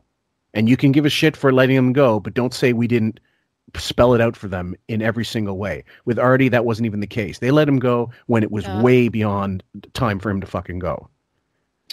Yeah. So, and anyway. I don't know how Robin would ever know whether they've had a conversation that was genuine or not. Sure. She jumps in there. And on top of that, I'm sure my boss, she's pretty fond of me and I do good work for her. And I'm sure if I was coming in and she thought I had a drug problem or something was going on, she doesn't want to, let me go. I'm sure she would call me and, talk to me and be like, hey, I've noticed, you're showing up. I don't take that as her being my friend. I take that as her being concerned and she doesn't want to lose me and she wants me to get help so I can continue to work for her. I wouldn't be like, oh, you're my best friend now. Like, that's what Howard's kind of trying to say. Trying to be a good boss. Yeah, exactly. Yeah, exactly.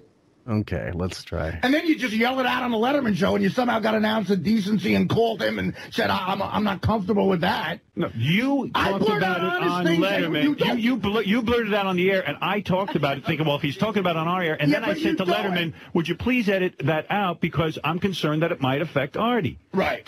But he doesn't care But then for 5 hours a day on a show that's got more listeners than Letterman, you fucking... Well, you talked about it here. This was the thing you mentioned, Bob, about something that he told later on. He goes to say it was something in confidence that he blurted out on the air. Yes. Mm-hmm. Yeah, and it was about Dana or something like that. Which at this point they're broken up. Who knows? I'm sure there was a myriad of reasons for that. That had nothing to do with Howard. When something like that happens, if it happens, you can't really trust that person ever again. No. So no. And Beth and Howard were both guilty of that, by the way. Oh, fuck yeah. You remember the better half, for fuck's sake, that the train wreck we had to go through. And she was drunk as fuck and poking and prodding at Dana, trying, not giving anything of herself, but saying, are you and Artie, are you still together? I blurted it out in a time that was a very difficult moment. Okay, and you so weren't don't be mad at me for that. What are we talking about here? Now we're on the heroin? We were talking about the girl. He's attacking me for He's got a everything. lot of issues now with you. I know. But I'm talking about our on-air and off-air relationship because you brought that up. The friendship. I didn't bring it up. You said I'm not your friend, so fine. I'm not your fucking friend. Who cares? Well, I thought I was. Sam? So I will give Robin credit here for at least trying to steer the conversation, even though I think that you have to look at this argument too as, yes, on its face, it is what it is. It's already upset about the segment and Howard being upset because he's a superficial bitch in the closet. But Robin here, there's these layers, and she knows that this heroin conversation has been bubbling up at the surface for so fucking long. So she knows that I have to steer this ship back onto what we were going with, because if it goes this route, it's going to end horribly. And I think she can sense it. Maybe. But she's got Howard's interests in mind, not Artie's. She's more concerned about Howard than Artie. Right, but her interest is with Artie too, and this not happening, because if Artie leaves the show, I know she thinks obviously she'll have a job, but the show will be in jeopardy. Oh, yes. And she does it. That's why she was so pissed off with Jackie, because Jackie leaving or threatening to leave was always going to be, she had that little self-confidence that she's thinking, well, if Jackie leaves, we're fucked, because the funny is leaving with Jackie. You're goddamn right.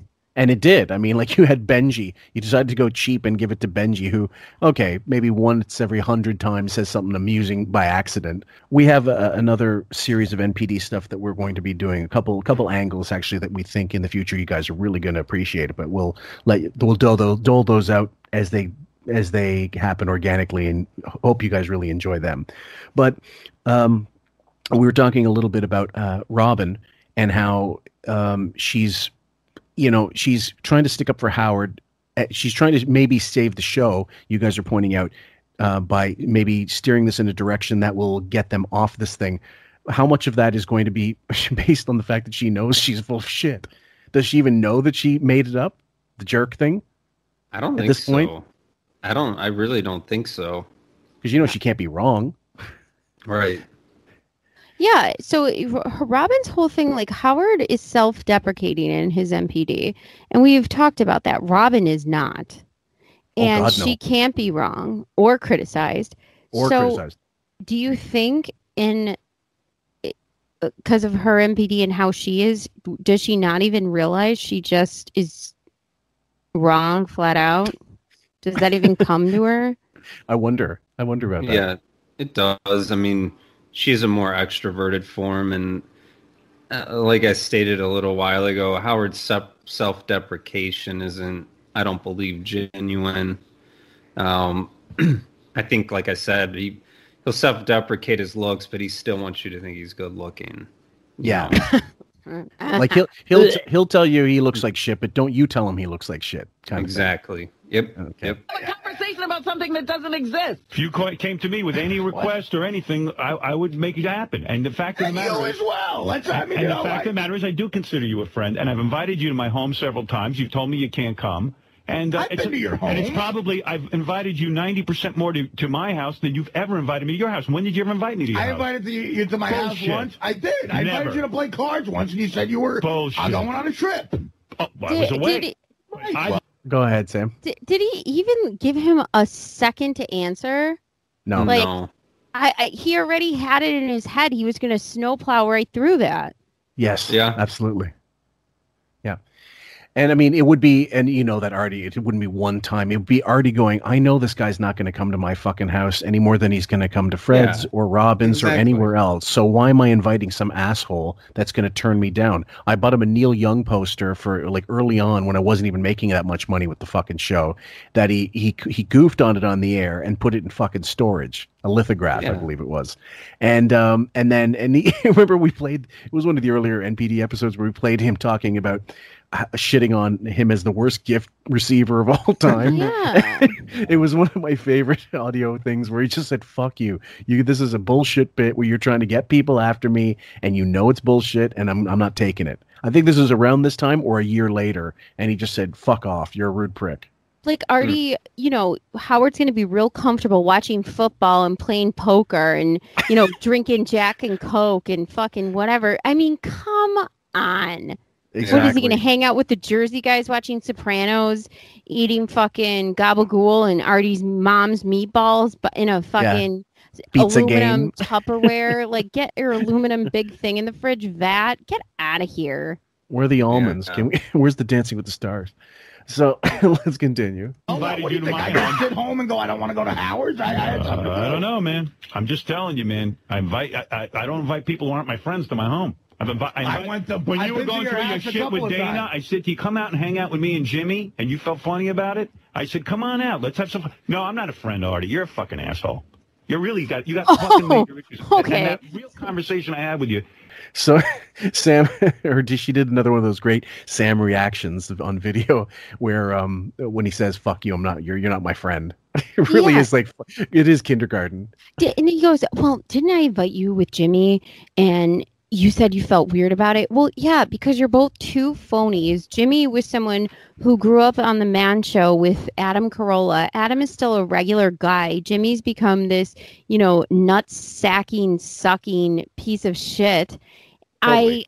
And it's just like, why would Artie want to hang out with this? Artie likes to hang out in Hoboken and do the things that he likes to do. If you really wanted to be a friend and you wanted to come to his place, you would be comfortable around his terrain. Or Artie could come and hang out with them if they were doing something normal, but you know it's just all just celebrity ball washing. Weird. Who wants to do that? Years later, do you guys remember when Artie got that place on Tom's River in Jersey and like that big, you know, mansion he took a bath on actually eventually, and everybody from the fucking show came there, including like friends from just Jersey friends, comedians. Florentine was there, brought the kid. I believe there's some pictures out there. And who didn't show up? Howard. Beth didn't show up. Howard didn't show up. Why not? Well, because it's not about you. It's about someone else.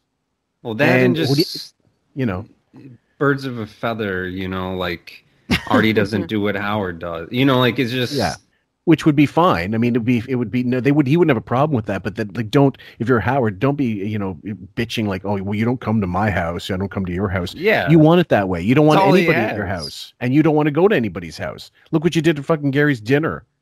His only evidence is I invited you to my house and I only invite friends to my house. Like that's his argument. It's like he's supporting his own thing, but I don't know that. I'm sure he invites a lot of people to his house that aren't his friend. I would guess probably 90% of the people that come to his house are not his friend that he invites, you know? They're either employees or people he can starfuck to try to get ahead of the business. Exactly. And if he can't use them, do you think they're ever going to get an invite? Of course not.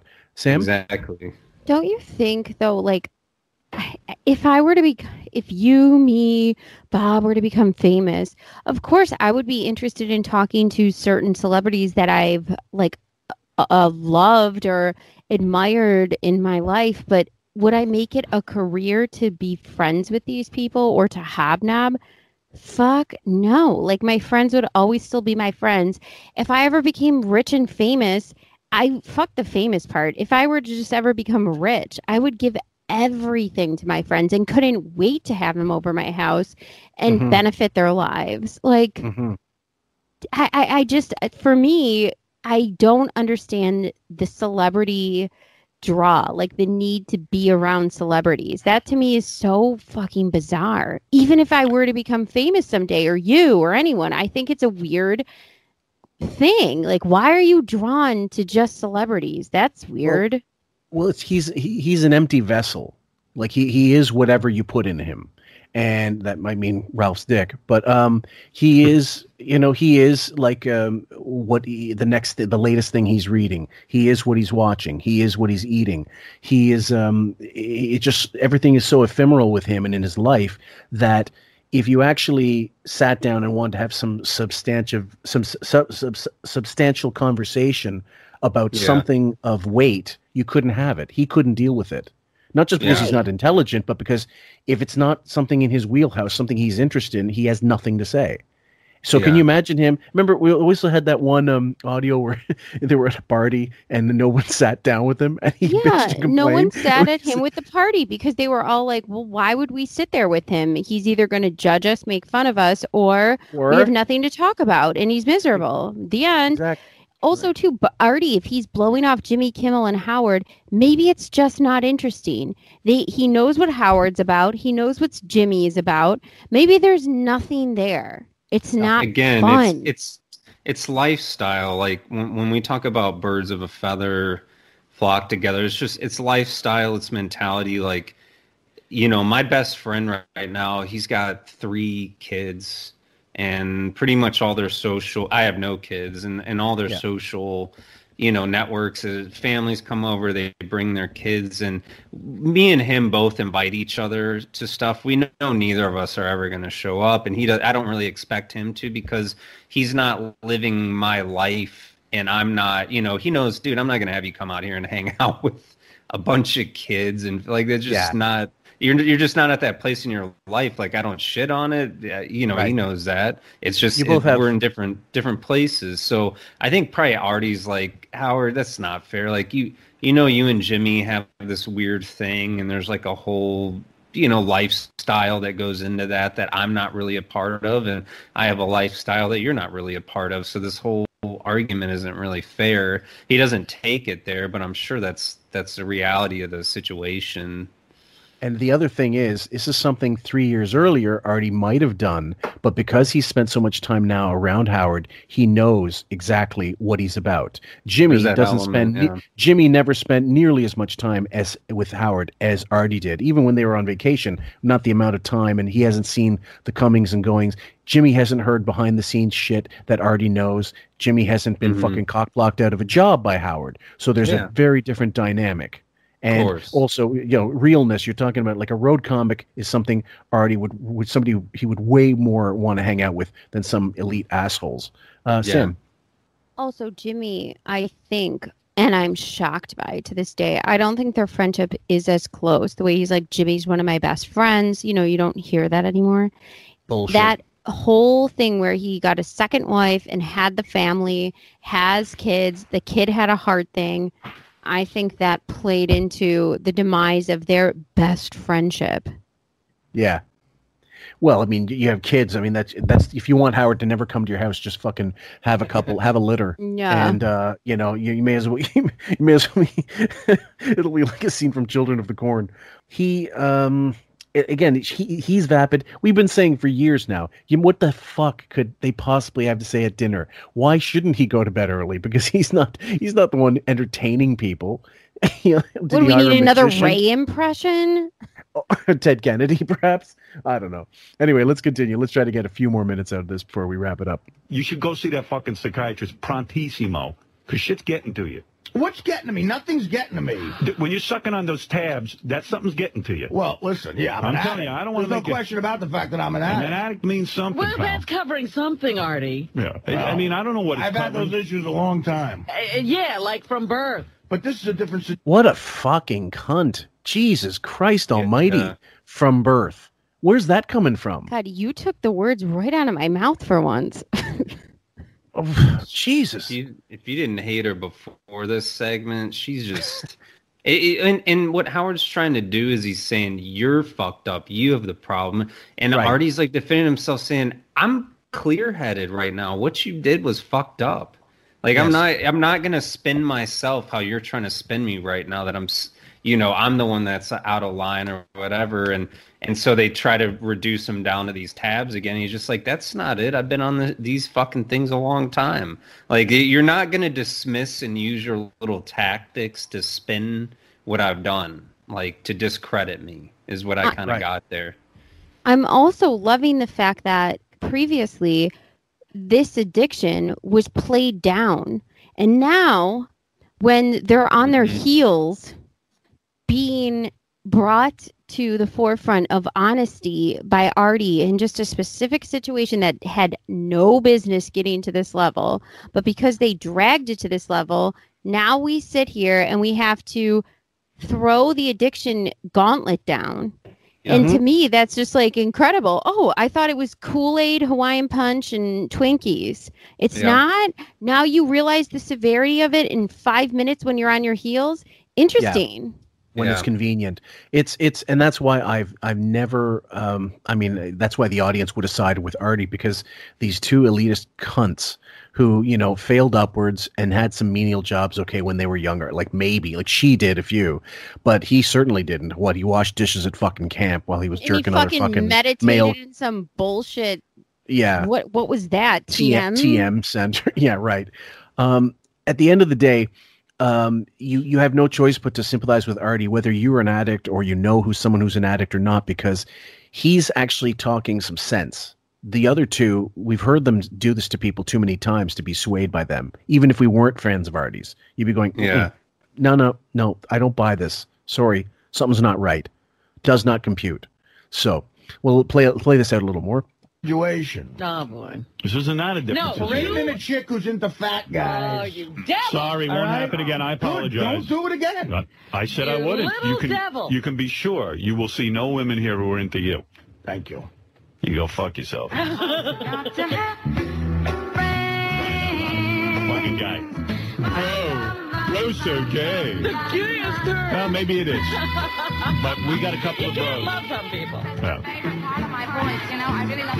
Now, this is okay. The fact that he keeps bringing it up, Artie scored a fucking direct hit.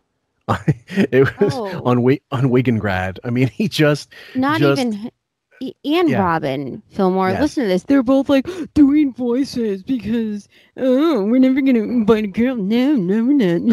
Totally, like what totally mature. Really? You think you're gonna win and score points with the audience with this argument? You two fucking 50-something-year-olds. Wow. Okay. Yeah. Well, yeah, exactly.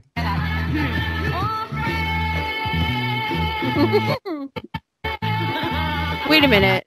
Is Fred's in charge of this? Yeah.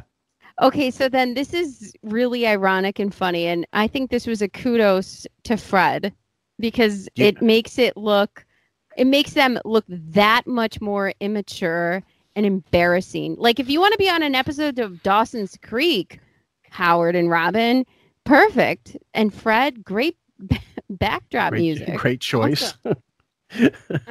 Well, I think he just got jealous. He was left out for a bit. Fuck you, and your fucking girls and everything else and heroin and all your bullshit. Yeah. And gee, no real conversation. It's been real easy. Nobody's uncomfortable on this show but Artie. That's not fair. Hey. I said go ahead and keep bringing Brooke. I'll continue to be uncomfortable. I'm quiet. Oh God! See? You were just saying, Bob. Yeah, but you were saying, Bob, like how she you just hate Robin more and more with this. She's never more insufferable than in this clip. It's so bad. They're saying he gray rocked. He said, just don't bring girls on anymore. That's it. Bottom line, guys. That's all he said. Is don't bring girls on the show. Now it's we won't bring girls on the show. No, we won't. No, we won't. And now it's where it's at this point, fuck you. No more girls. at this point, Robin and Howard are like those little wind-up toys that you go g g g g, and suddenly all of a sudden tick tick tick tick tick, and they go right into the wall. They keep making the steps, tick tick tick tick tick tick, and they're not going to stop until that wind is finished, right? Like they've got to go. It's just not even true. No one else can be uncomfortable. Robin, if something is even slightly uncomfortable, checks out on a whole bit. And she'll leave. I mean, she is like the most hypersensitive one in that entire room, even probably worse than Howard. Easily. So, you have no idea how much we know this. Fillmore and I have been suffering through her 15 Foundation bullshit. She can't take a lick of criticism. No, not at all. She's an extreme narcissist. They can't take any kind of criticism at all. Do you remember when he said, we're going to have the Robin is Wrong website guy in, and she goes, I'm leaving. If you have him in, I'm not staying in. And she was not joking. There was no. She was fucking serious, as pardon the expression, endometrial cancer. And she was like, no, I'm not going to do that. She was threatening to walk off, same as she did for the Cleveland book signing. And she walked off when Lisa G came in, and this is during the 15 Foundation guys. And Scott Salem said, I'm not going to help her because, what has she ever done for me, kind of thing. She worded it in a way that Scott did not, supposedly, just to stir it up. And she goes, I'm a miserable cunt, and I'm just a terror to everyone here. And I'm like, this is mature. This is a grown woman who's supposedly cured. The first objective is they have to become the victim. Again, it doesn't even matter if there's any logic there. One way or another, they need to become the victim. And that one thing that I've always noticed about her, there is 0% for criticism. I mean, she just doesn't allow it. And I don't think it was a threat at all when she said, if that guy comes in here, I'm walking out. I mean, I think she was telling them what she was going to do. It wasn't a threat. Absolutely. No. She's just going to leave. Well, look at this right now. He's gray rocking them, and they're saying in under their breath or like just directly, they're just shouting objectives: heroin, fat, girl. But like, why are you guys continuing this? He's saying, fine, just don't whatever you want. Yeah. Or continue doing it, and I'll be fucking uncomfortable. Yes. That's the mandate. He's giving them literally every option under the sun.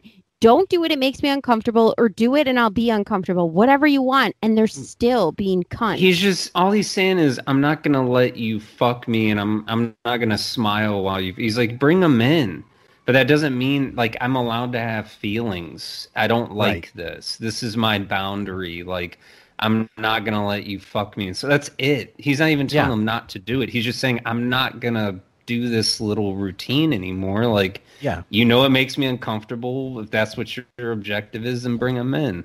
It's right. He ain't gonna step and fetch it anymore just because it's thought crime. Oh no, you got to go with the program. Thought crime, yeah. I'm talking to Howard. I'm not talking to you. Go right ahead. Pretend you can't hear me. And it's true. I wish I could. My number one priority is always good radio. I know that. Always. And I think I've given you a lot of that over the years of my fucked up body. More good radio than anybody. And I love you for it, but I'm sorry I said I love you. And I'm not even referring to being talented. I'm referring to being a fuck-up. So when I say I love you for that, is that gay? Or am I a bad man? You're not my brother? Okay, wait a minute. So now he's just saying, he just is completely turning this on his head and saying, I'm about good radio.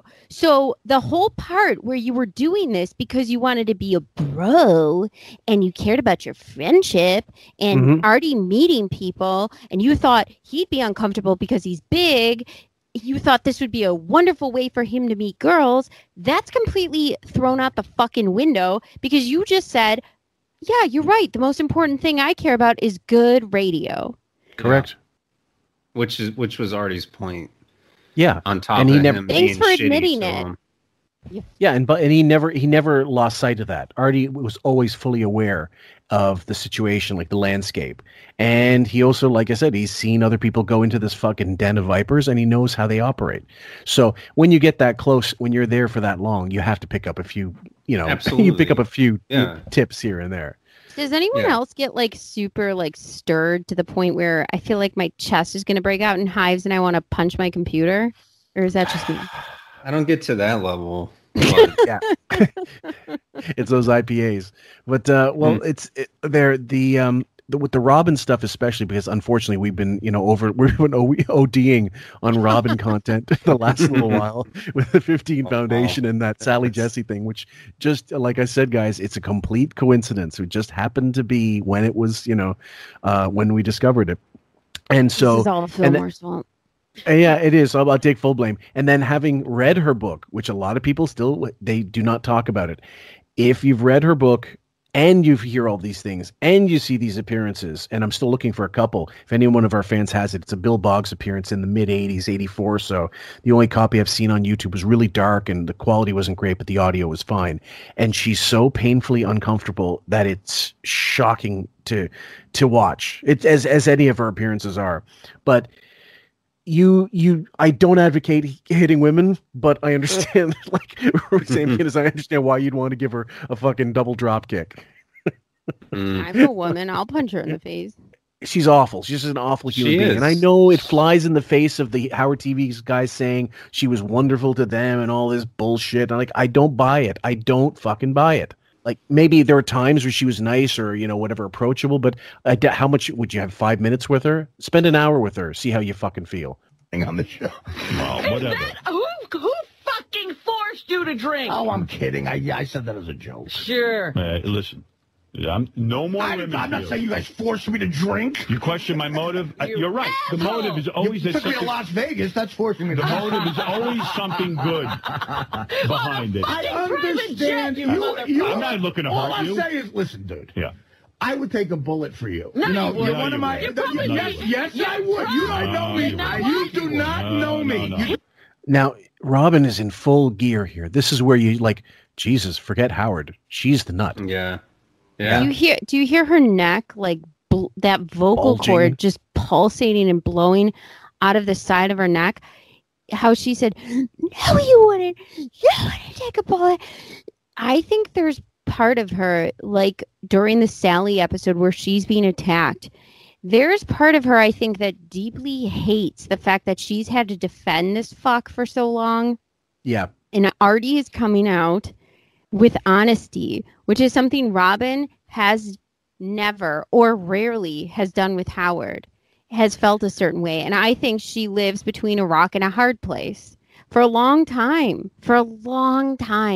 And she hugs the paycheck and she likes the fame and the money and everything like that. But I really think it bothers her because she said when she was in the early 80s, she came out with an article and said that Howard was a racist and he was a bad person, that she did not like working with him. And this was before that he took her along and they separated and he went to somewhere else and she didn't. And in the press, she said that about him. So I think there's deep-seated, how dare you even complain or say anything? Look at what I've been saddled with and had to take the bullets for. Might be something to that, absolutely. I know where it's at. Honestly, I know where it's at. No, you don't know either way you think you know. Howard, he'll be holding the gun. Not to change the subject, but Benji was taking his shirt off. Could you put a stop to that? Why are you taking your shirt off? What? Please don't make this about you. No, all right. He was taking his shirt off and he's got his hat off and you see the stubbly shit on his head now. When the song came out, looks like a ball sack. But then I don't need you to be naked now. Right. It's not funny. You're never funny. He would not. He would. You think he'd want to see Benji naked now? No, unless it's something, I don't know. He likes to make fun of fat people, so. Maybe not.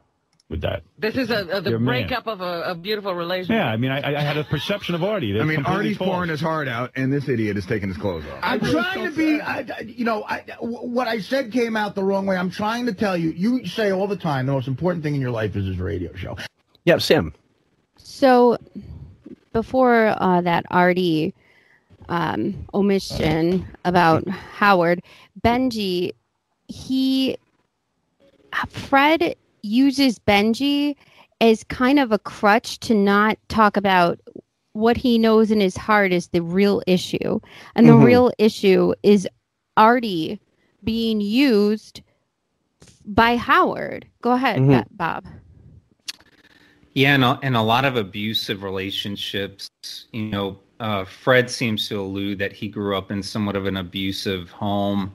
you have these people that sort of smooth out the abuse that's going on. They're sort of the people that take the brunt of the dysfunction in certain relationships, and not saying like he's placating Howard, but they're trying to add levity. They're trying to smooth out the relationship. They're trying to they see what's going on. They see the negativity that's happening, so they'll try to make attempts to bring some levity or to smooth out certain dynamics that are happening. So I think that's what's happening here.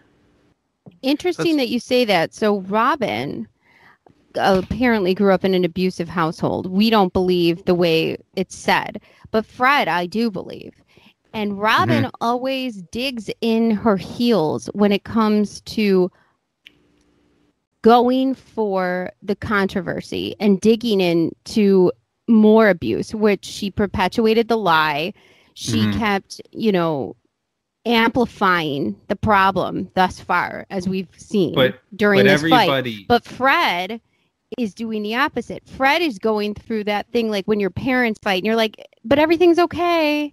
Yeah. It's like the only child, middle child, youngest. I mean, everybody has a different role.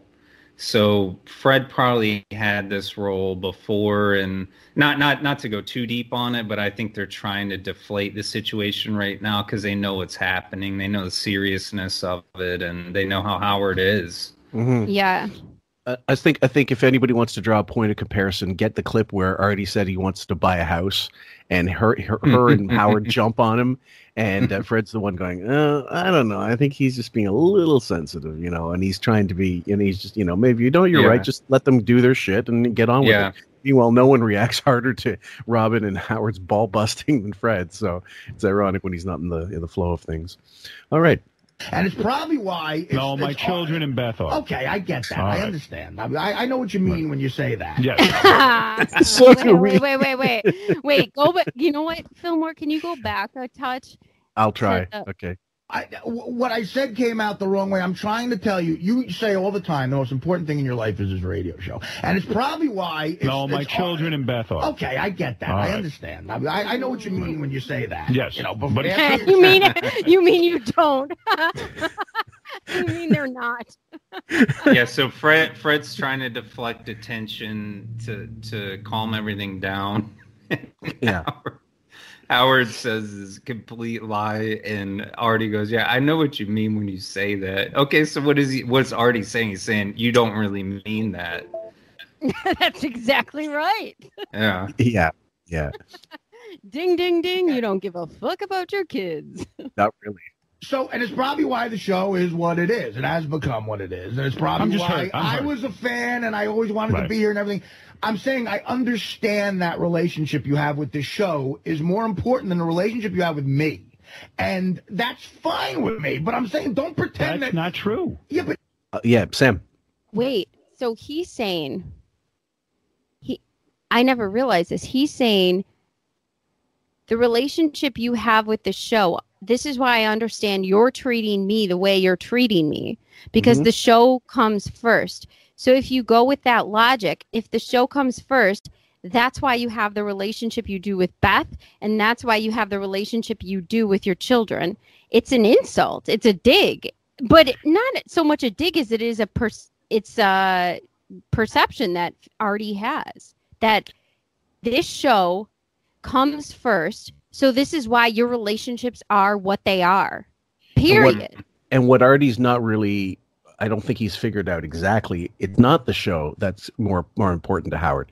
Howard's the most important thing to Howard, and the show is just the tool in which he becomes the Howard that he believes he is. So he really doesn't.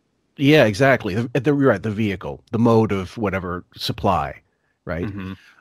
So yeah, and when you touched on this in the last episode, I believe, and it's a little shorter. This one's gonna be a little longer, guys.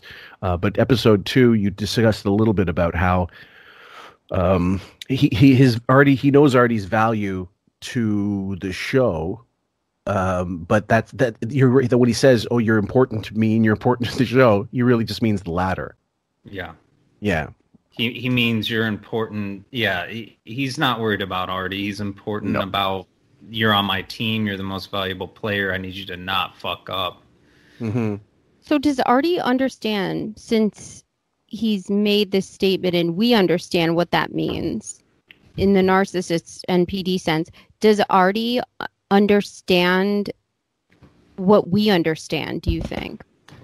Well, not on as technical of a level, but when you're around them long enough, you'll start to see what the dynamic is that they have with people. You'll start to see how things work, you know, and the subtleties. I mean, it's not, you're not going to miss it, especially when your job is literally in line with this entire dynamic, which everybody in Howard's world is. Right. Intuitively, he might not know, but yeah. Yes, it is, Howard. Come on. That's not true. You're important to me because of And the I show. don't care about that. That's it, isn't it? Yeah. Jesus Christ. As a matter of fact, I Dun-dun-dun. envy you for that. I wish I could be that passionate about a profession. Maybe I'd be more successful than I am. Well, why don't you admit you are passionate about this profession instead of hiding behind, oh, I don't give a shit about I am. anything. All I'm saying is, if I knew a guy who was, when I was thinner, an incredibly fat guy, and a chick wanted to come on as a fat fetish on the show, before Not I fat did it, fetish, fat fetish before about I you. did it on the. that makes it all good. It's a fat fetish, but it's an Artie fetish and a fat fetish. Okay, that'll wrap it up in a nice little bow. Sam? What a cop-out. What a pussy cop-out, nonsensical turd. Totally.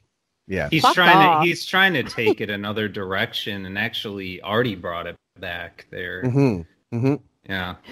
Which good on Artie, because most people don't do that. Howard does that thing where he's like, look at the shiny thing, look at the shiny thing, look at the shiny thing. And it's You're like, right. Yeah. like a kid in a crib crying. No, And he's fuck fucking- you. He's stabbing you with the other hand. That's the problem. Ah. About Artie. She's into Artie. No. She's into fat guys. She's into fat guys. She wasn't into Ganji. Ganji's a fat guy. Yeah, but Howard. You're Artie. She said she's into fat guys. Listen, That's I what she said didn't she's into. sit and do an analysis Here's of her what- letter. if someone She was, liked you. if I someone figured, was my okay. friend, if someone was my friend, I cared about Well, them I'm not more your friend, than the radio clearly. show. Yeah. I would pull him aside and go, "Listen, is this going to bug you?" She's Well, isn't into it great fat how guys. Yeah, Sam? So I'm not your friend. So right away, he's using that verbiage to cop out of the fact that he keeps drilling home it's about a fat guy. And then Howard even says, I didn't analyze this chick. Well, then why the fuck are we doing this? Because I thought you were doing this for your bro. Wouldn't you analyze something if it were for your friend? If you thought this person was really into your friend, wouldn't you analyze it even in the slightest? You know? Yeah, No? if you really cared. Yeah. Yeah, like if your motives were actually genuine. Like if there is a way to get out of this, but Howard's not smart enough to really know how to do it without sounding like a complete usury fucking piece of shit. Oh, by the way, this should be my PSA for if anyone thinks they're going to get away with any sort of shit with me, not even a fucking chance in hell. Yeah. You do everything just right. No, dude, No, I'm not I saying know I it's do a everything bit. just right. I know it's a bit, but you know what? Behind the bit, I know. Okay, right there. I know it's a bit. Meaning there's nothing. It was never intended to be serious. It was always intended to be some bullshit. Mm-hmm. I mean, in plain sight there. That just came out of him. Yes, Sam. But we're skating on that non-reality and reality. Mhm. And we're treading that, the upside down and reality. Pick one. So you either know what's happening or you don't. And you can't do both. You can't pick the fact that this is a bit, or you're just some, wayward, helpful bro. It's just like you can't do both. So many of these people, almost all of them that we see, are so poor and they are so black. And this is going to raise lots of questions for people who are watching so the story unfold. So black. If they had been less black, You know what? Halle cause as many problems. Halle Berry would have survived. Right. Why couldn't we have a town full of Halle Berry? Look at how goddamn black they are.